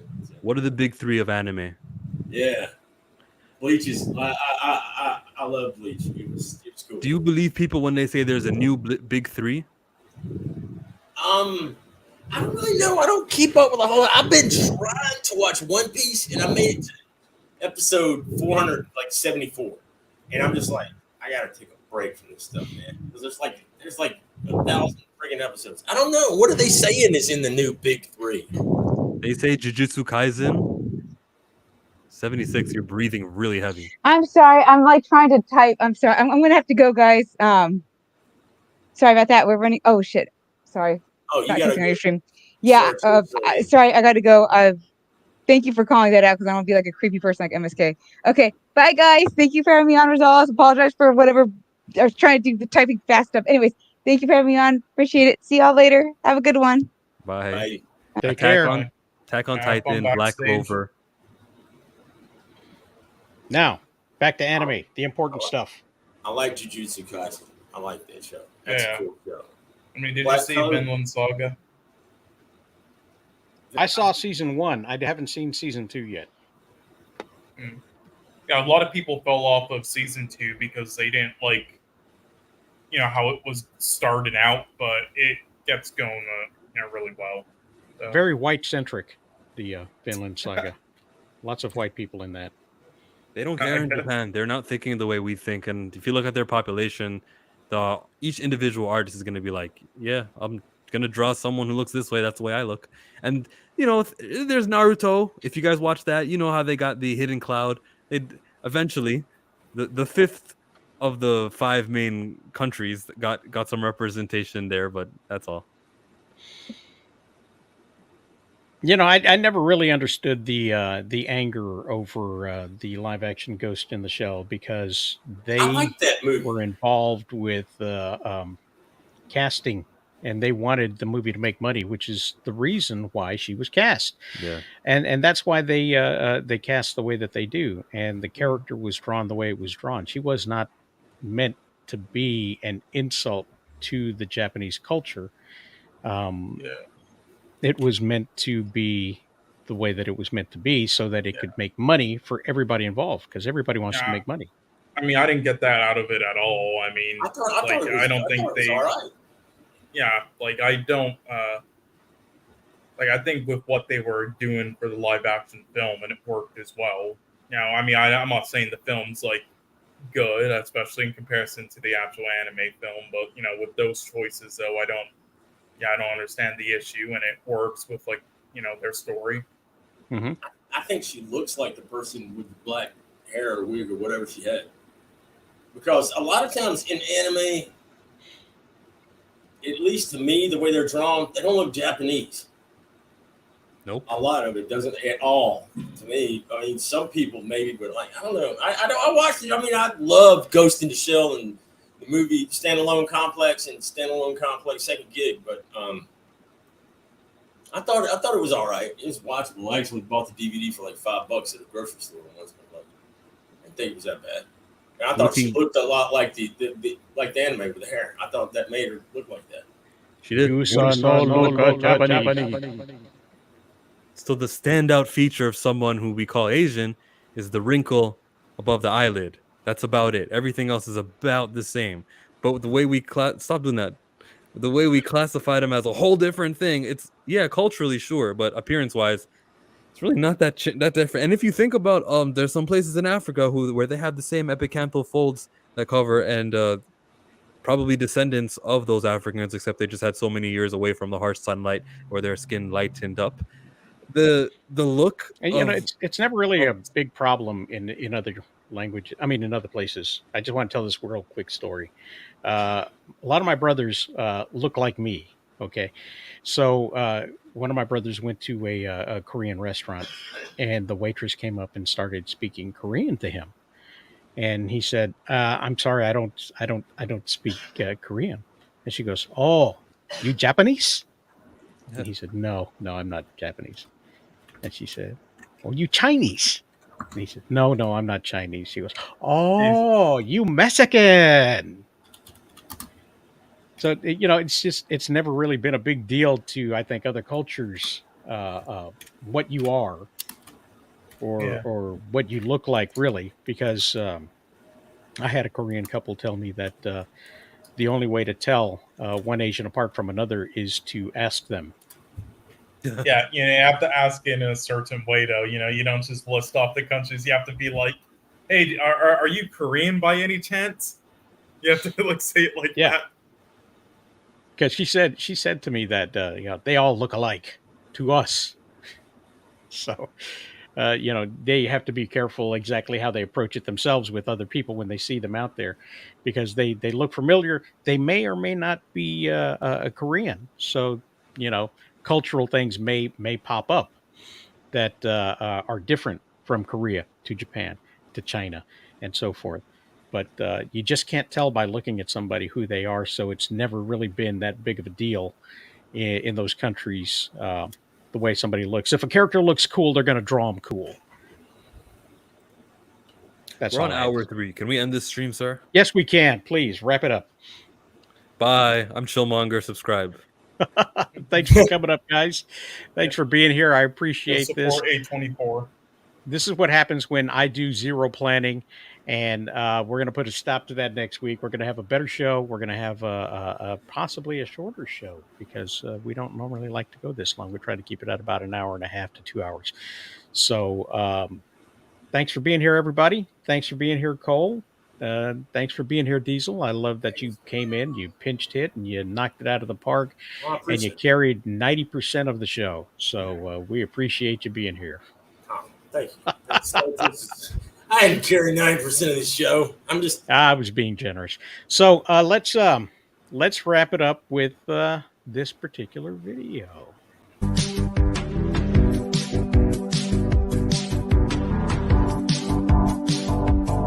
Congratulations, that was one of the stupidest things that I've ever seen anybody post on the internet before. Congratulations, the bar is high cause people post lots and lots of stupid things, but your stupid thing was somehow the leader of the pack.